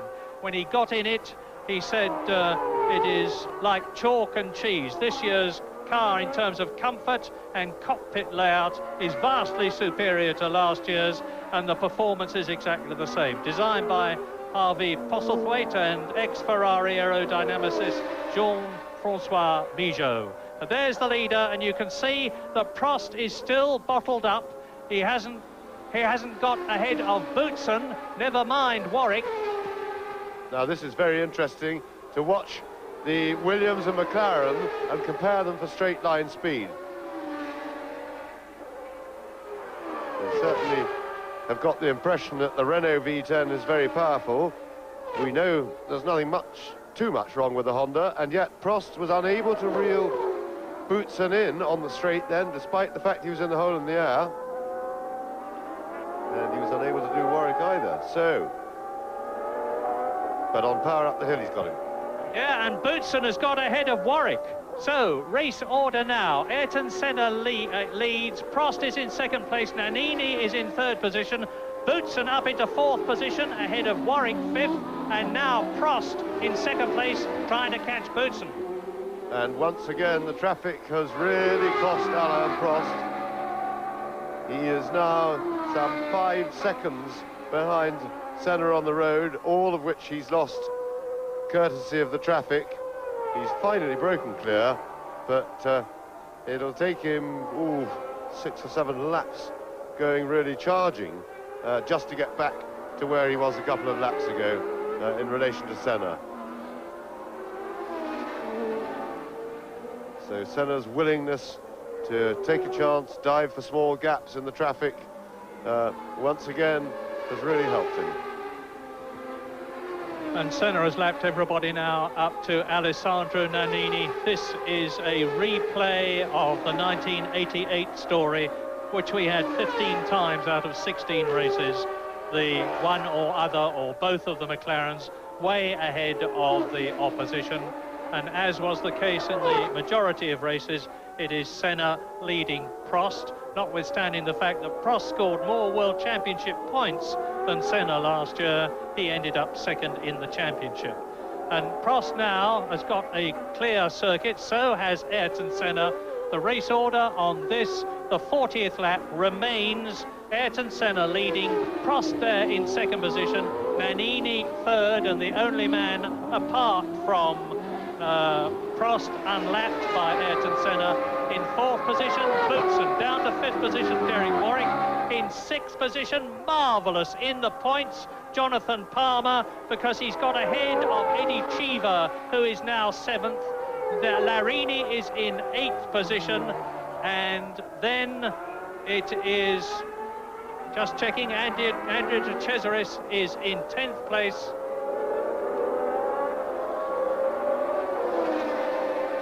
And I missed Tarquini, I'm sorry. Tarquini is in 9th position, driving for his first race in the AGS.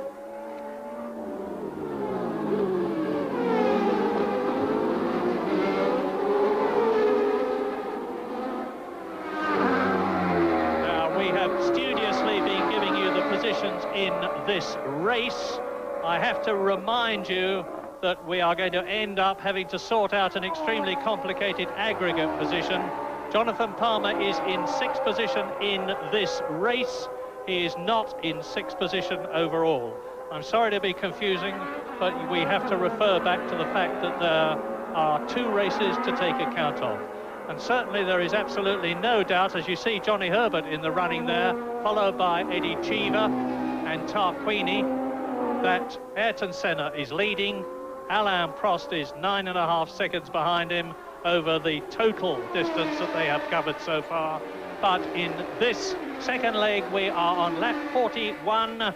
As you look at Eddie Cheever, that's Larini. We haven't seen much of Nicola Larini, but there he was, with Tarquini now ahead of him.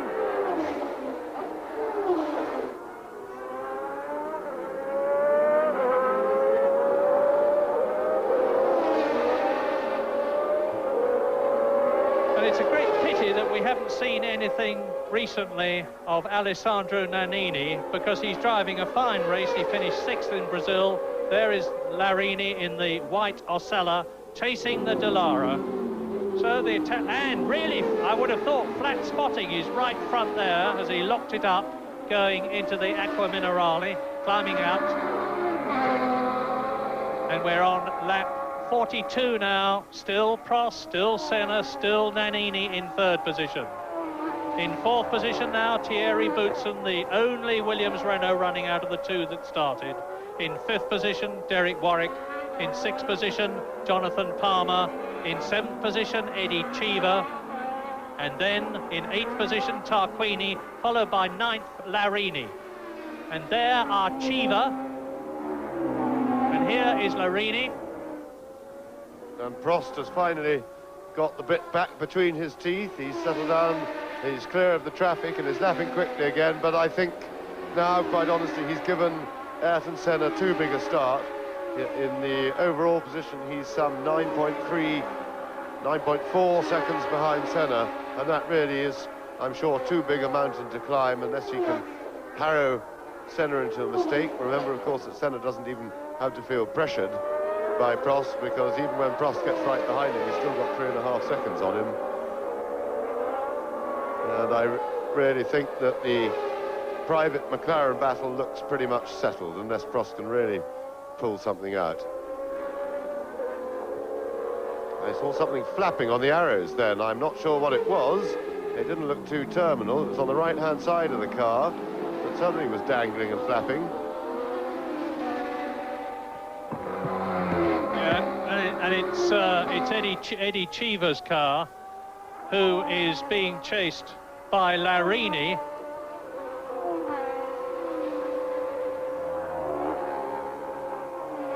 So, race order, lap 43, no change at the first three. And yes, and I was right, Prost is charging new lap record for Alain Prost, 1:26.8 approximately. But even consistent lap record breaking by Prost is only going to chip away at the relatively comfortable lead that Senna has got. yes, Ayrton Senna is very definitely now commanding the race from the front on the 43rd lap in this 55-lap second leg. He's got a nearly 9-second lead on aggregate. He will be getting his pit signals and radio signals. Prost spins out! Alain Prost spins right out. Now, this is going to blow things wide open, but he manages to keep motoring. He had some momentum, kept the car going on the grass, and that was a masterly bit of thinking. It's a very rare mistake. We don't often see Prosty spinning like that. And here, let's have a look at it again, but I don't think one can say anything but an error of concentration. Nothing appears wrong. He just turned in a bit sharply and failed to keep hold of the back of the car. And that surely has decided the result of the race. He kept the engine running, of course, very professionally, but that surely has decided the result of the race as far as the first two are concerned, because I don't think now that Prost will chase Senna even. I think he'll settle for second, which, of course, for the time being, will give him a lead in the championship of some 6 points. Yes, and they're going out like flies at the present moment, because that is Louis Sala in the Minardi, and I think this is a replay of Prost coming up.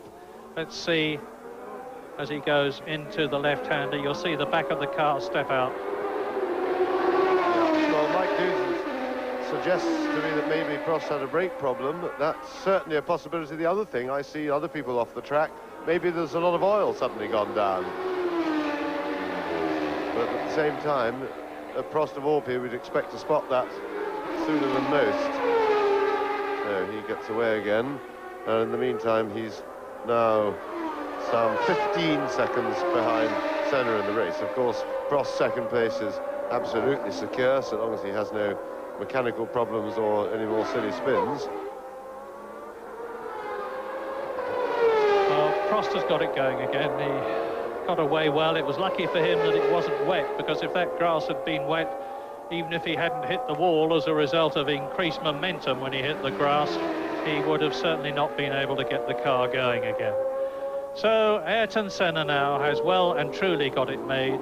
There's the gap, 22 seconds now between Ayrton Senna and Alain Prost, with Alessandro Nannini still in third position, Thierry Boutsen still in fourth place, Derek Warwick in fifth position, and Jonathan Palmer in sixth place in this, I emphasize again, the second leg, and it's not necessarily going to end that way when they aggregate the first leg and the second. And there's the going off that you saw. It's Andrea de Cesaris, who is not unknown to television viewers in terms of leaving the course, having a little rally cross with the Minardi coming out of it worst, De Cesaris motoring serenely onwards.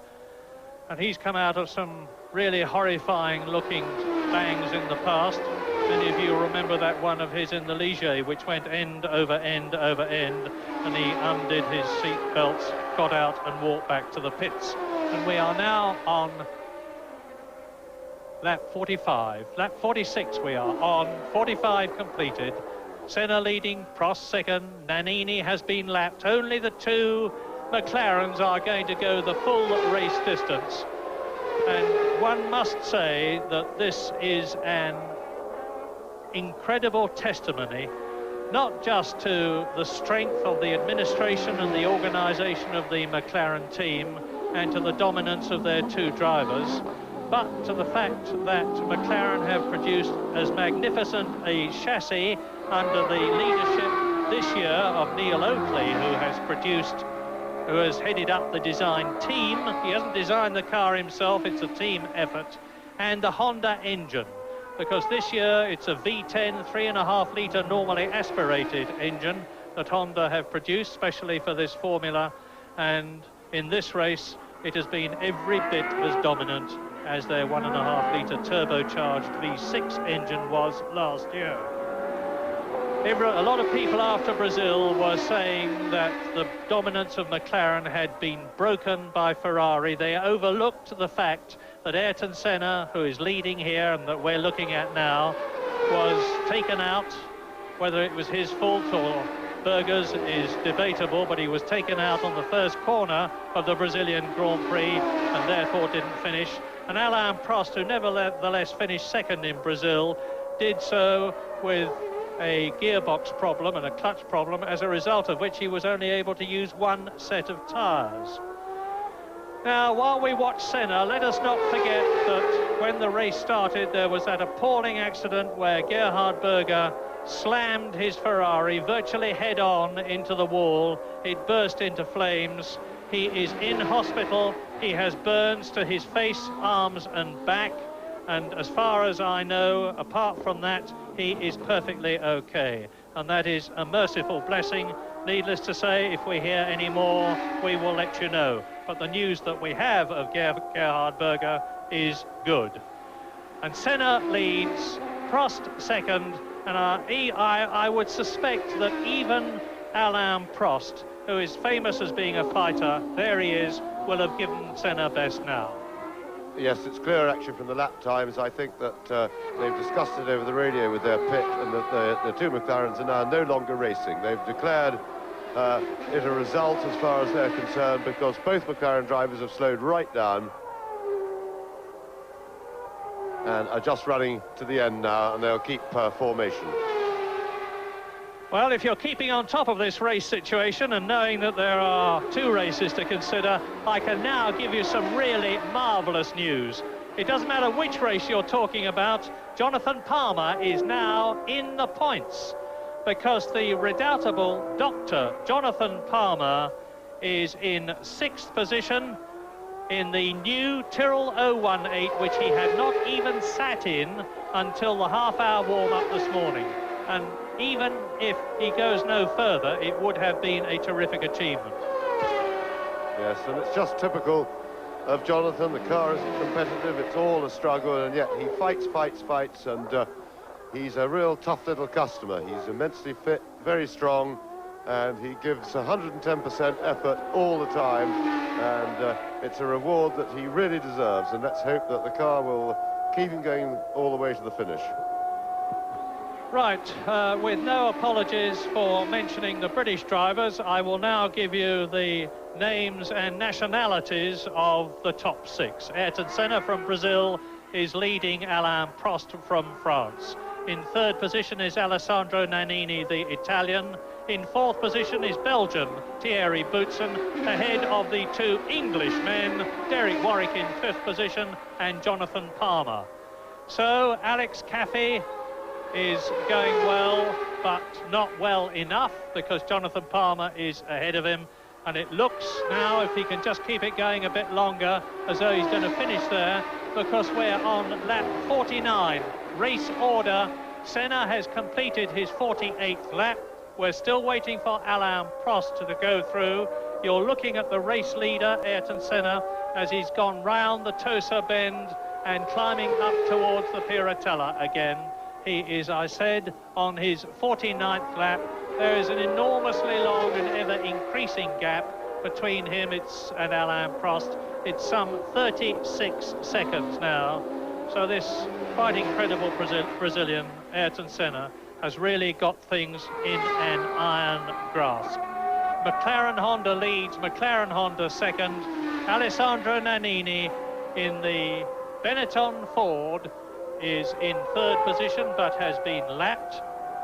And in 4th position behind him, Thierry Boutsen in the Williams Renault. In 5th position, it is Derek Warwick, and as I told you, in 6th place, it is Jonathan Palmer. 7th is Tarquini.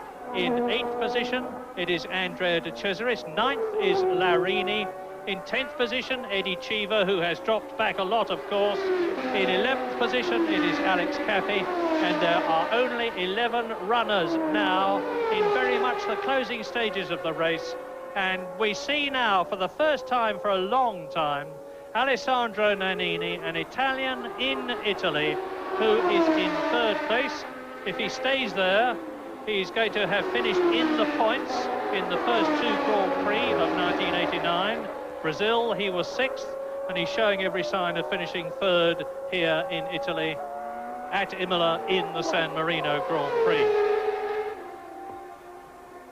And Jonathan Palmer still has work to do to secure points for 6th place, because although he's not close to Alex Caffey on the road, there is only some 3 seconds separating them in the aggregate times, and Caffey behind him in 7th place, and if he's being in form, we'll be fighting to try and get rid of those 3 seconds. The only thing that Ayrton Senna has got to worry about now is that nothing goes wrong with the car or the engine. And since Honda brought 6 different engine configurations here to Imola to test for 8 days before official practicing even started, and selected the best one to give enough power and the best possible engine response, and we know that the chassis is good, it seems very unlikely that any trouble will strike him. Yes, and I think I have to concur with Mike Dudson about Prost's problem, because it certainly looks as if he does have brake problems now. He's slowed right down. He's clearly not racing, but then, of course, he doesn't need to, because 2nd place for him is absolutely assured, so long as he can get the car to the line in one mechanical piece, which obviously is his main concern now. Larini, by the way, who you haven't seen recently, is driving an Osella which is sounding very sick indeed. It's rumbling considerably as he goes past us. And so is Eddie Cheever. He sounds to me as though he's got some sort of an engine problem. But now, on the 51st lap in this 55-lap race, Senna leads Prost. Still a lap ahead of Alessandro Nannini in third place. No change for fourth position, it's Thierry Boutsen. No change for fifth position, Derek Warwick. And no change for sixth position, who is Jonathan Palmer. Now you can see the McLaren there coming up to Johnny Herbert, race leader Ayrton Senna, coming up to Johnny Herbert, who had done so well earlier in the race before he spun off at the Tosa bend. And Martin Brundle, who had got back into the running again, is stopping as he goes past the main grandstand. He was way down in 12th position on aggregate, a long way behind. But now something terminal has happened. There he is, being pushed in. Martin Brundle being retired from the race with, I suspect, an engine problem from the way he stopped and the sound. And the only real battle that's going on at the moment, although it's not a battle between the two drivers on the track, is the one between Palmer and Caffey. And in fact, Caffey is very slightly closer to Jonathan Palmer's sixth place. He's now slightly under 3 seconds behind Jonathan Palmer. Lap 52. Laps 53, 54 and 55 to go still in this second leg, with Ayrton Senna very, very much in command, on his way to his 14th +1 Grand Prix victory. 15. He's already had 14 second places and an amazing 257 points. 31 pole positions, only 2 less than the record set up by the great Jim Clark. This is very much today's driver. He's 29 years old. He's got an enormous amount of racing time ahead of him.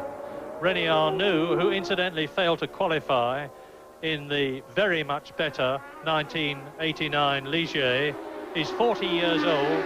11 years between Ayrton Senna and René Arnoux, and Senna can still go on for a long, long time. I would suspect to rack up eventually more Grand Prix victories than anybody else. And at the present moment, that is Alain Prost. And that is Larini out of the race. Nicola Larini out of the Osella with the nose cone on the grass behind him. There's obviously been physical contact. The tyre off the left front wheel. And Larini, that is very, very hard luck, because the way he was going, he was challenging Jonathan Palmer for 6th place on aggregate, and Osella has hardly ever been in the points. I thought I saw another car in the background there. Maybe he'd made contact with somebody else, but in the meantime, Caffey in 7th place behind Jonathan Palmer, and not very far behind him on aggregate, has obviously got the message from the pit, because he's charging and he's chipping away at that gap, and last time they went past it was just over 2.5 seconds. So Jonathan not at all in a comfortable situation and has got to respond. And no, it didn't see another car, so that was Larini's stricken motor, but apparently on its own. Now Palmer has just gone past us. We'll wait till Caffey goes past. Oh, and there's the replay, and maybe there was contact.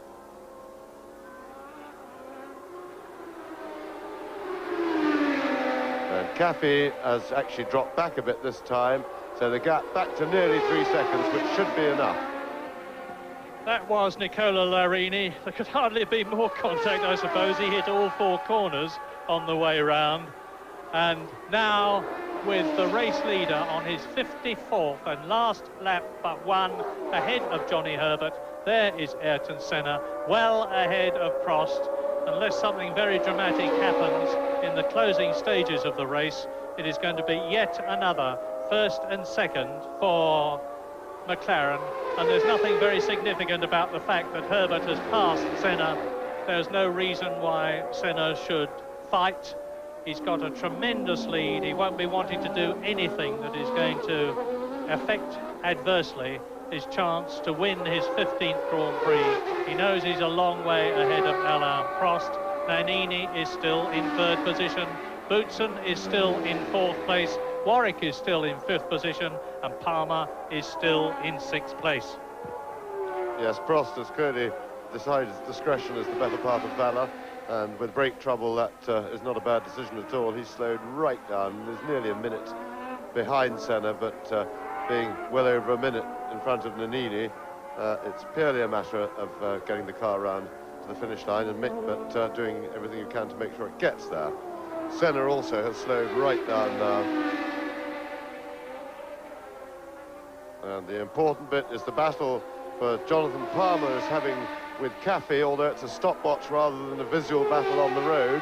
And in fact, Jonathan is now coming out ahead of that. He's increased the gap to over 4 seconds, which I suppose with just a couple of laps, or a lap and a half to go, that makes it now comfortable. And Jonathan Palmer looks as if he'll be rewarded very deservedly with a point for sixth place. And behind Jonathan Palmer, there's a battle going on which has been resolved at the moment to the advantage of Tarquini, who has passed Alex Caffey into 7th place. Gabriele Tarquini, in his first race for AGS, is running 7th ahead of Alex Caffey. Martin Brundle, we've had confirmation, has retired because of an engine problem, and Ayrton Senna is now on his last lap.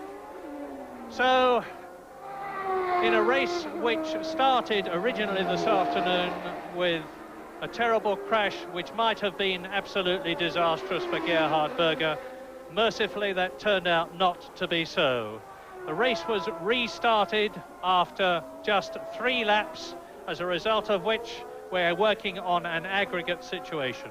But Ayrton Senna is comfortably on his way to win his 15th Grand Prix. He won here in San Marino at Imola last year, and he's going to win again and make it 2 in succession. He's almost within sight of the finishing flag now. The checkered flag is readied, and Ayrton Senna comes out of the last corner, crosses the line, raises his hand laconically, and there is the checkered flag.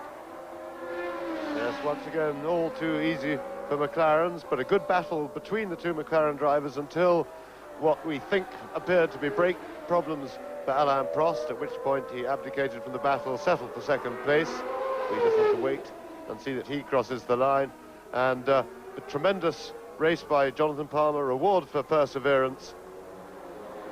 And at the end of the San Marino Grand Prix, as Alain Prost comes through to finish in second place, he leads the World Championship by 3 points ahead of Senna and Mansell, who tie for second position, with Alessandro Nannini in fourth place in the World Championship. But quick confirmation that the San Marino Grand Prix has been won by Ayrton Senna from Alain Prost, his teammate. Alessandro Nannini in third position, in fourth position Thierry Boutsen, and then Warwick and Palmer finishing 5th and 6th. All's well that ends well. Gerhard Berger recovering in hospital, and just to emphasise that things are back to normal, a McLaren 1-2. We've just had a report in from the hospital in Bologna where Berger has been taken. It's reported that he's got no more than 1st and 2nd degree burns, which are generally rated as mainly superficial, chiefly to his back but also to his hands and arms. No head injuries, no broken bones, and that is an absolute miracle if you saw the scale of the accident a little bit earlier. La nouvelle Tyrrell à sa première sortie, c'est là aussi prometteur.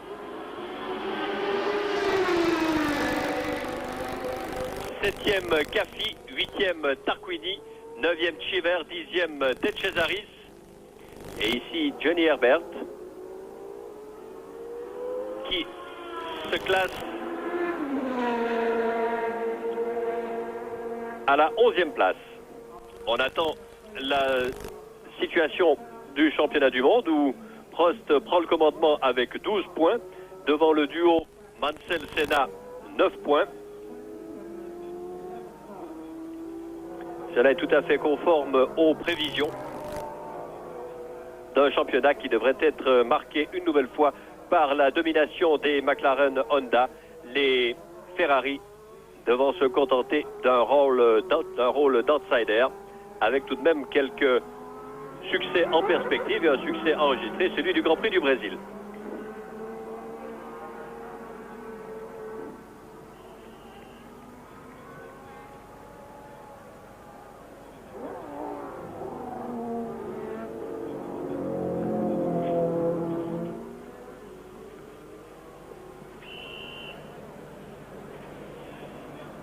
Alors nous allons rappeler le classement final de ce Grand Prix de Saint-Marin. Victoire d'Ayrton Senna sur McLaren Honda avec 40 secondes et 225 millièmes d'avance sur son coéquipier Alain Prost. Troisième Nannini sur Benetton Ford à un tour. Quatrième Thierry Boutsen sur Williams Renault à un tour. Cinquième Derek Warwick sur Arrows Ford à un tour. Sixième Jonathan Palmer sur Tyrrell Ford à un tour. Septième Caffi, huitième Tarquini, neuvième Chiver, dixième De Cesaris, onzième Herbert et douzième Larini qui est tout de même classé.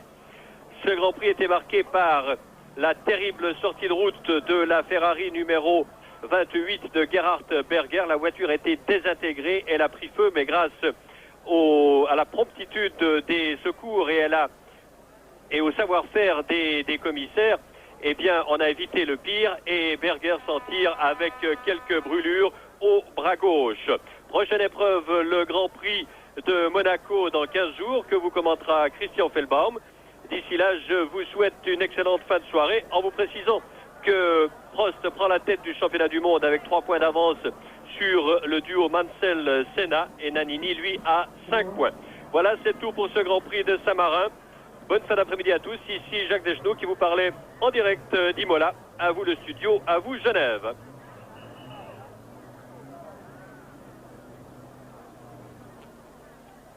De l'emporter à tout prix et de ne rien négliger, surtout pour y parvenir. Et ça, leurs rivaux européens feraient bien, ou américains feraient bien de s'en inspirer. C'est pas tout à fait le cas à présent, il faut bien le dire. Donc, on peut dire avantage en ce qui concerne le moteur Honda, donc avantage en ce qui concerne le châssis, la tenue de route. Pourquoi le châssis McLaren n'est peut-être pas forcément meilleur que les meilleurs châssis concurrents, mais comme ils ont un petit avantage en puissance, ça leur permet de rouler avec davantage de charge aérodynamique et donc d'avoir un châssis qui procure une adhérence supérieure au châssis de leurs rivaux. Avantage enfin en ce qui concerne l'équipe de pilotes, bien sûr, c'est un lieu commun, mais je crois qu'il n'y a rien de mieux sur le marché aujourd'hui, et sur la piste en tout cas, que M. Senna et M. Prost, si ce n'est peut-être la paire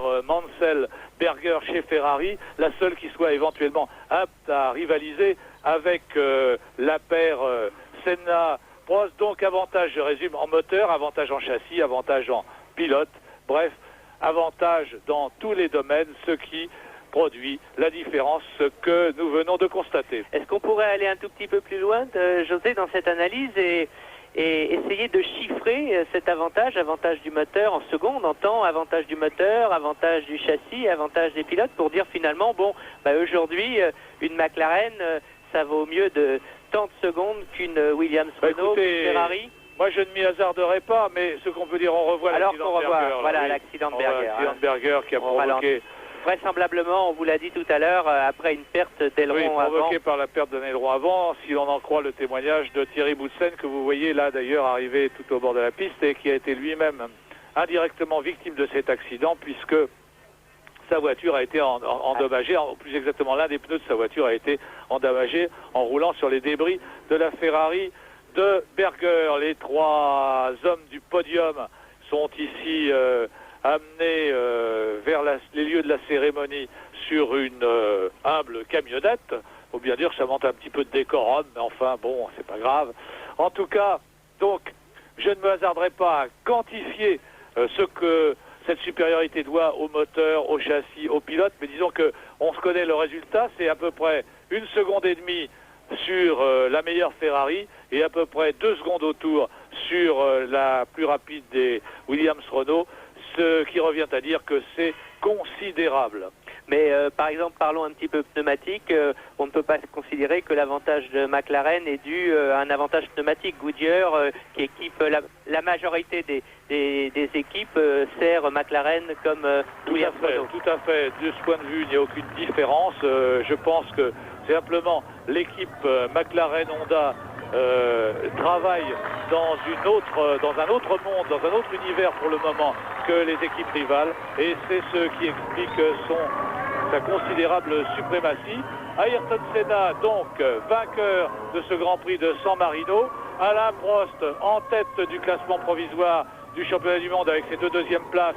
Mais, faut-il le rappeler, eh bien, le championnat, s'il continue ainsi, risquera, comme celui de l'année dernière, de se jouer aux premières places, au nombre de victoires et non pas au nombre de points. Alessandro Nannini, brillant et heureux 3e. Et rendez-vous le 7 mai, et rendez-vous, José, le 7 mai, pour le Grand Prix de Monaco. Au revoir. So Senna won from Prost. Boutsen scored Williams-Renault's first points, although only after a protest against initial exclusion after changing a punctured tyre in the pit lane. Palmer brought the new Tyrrell home in the points.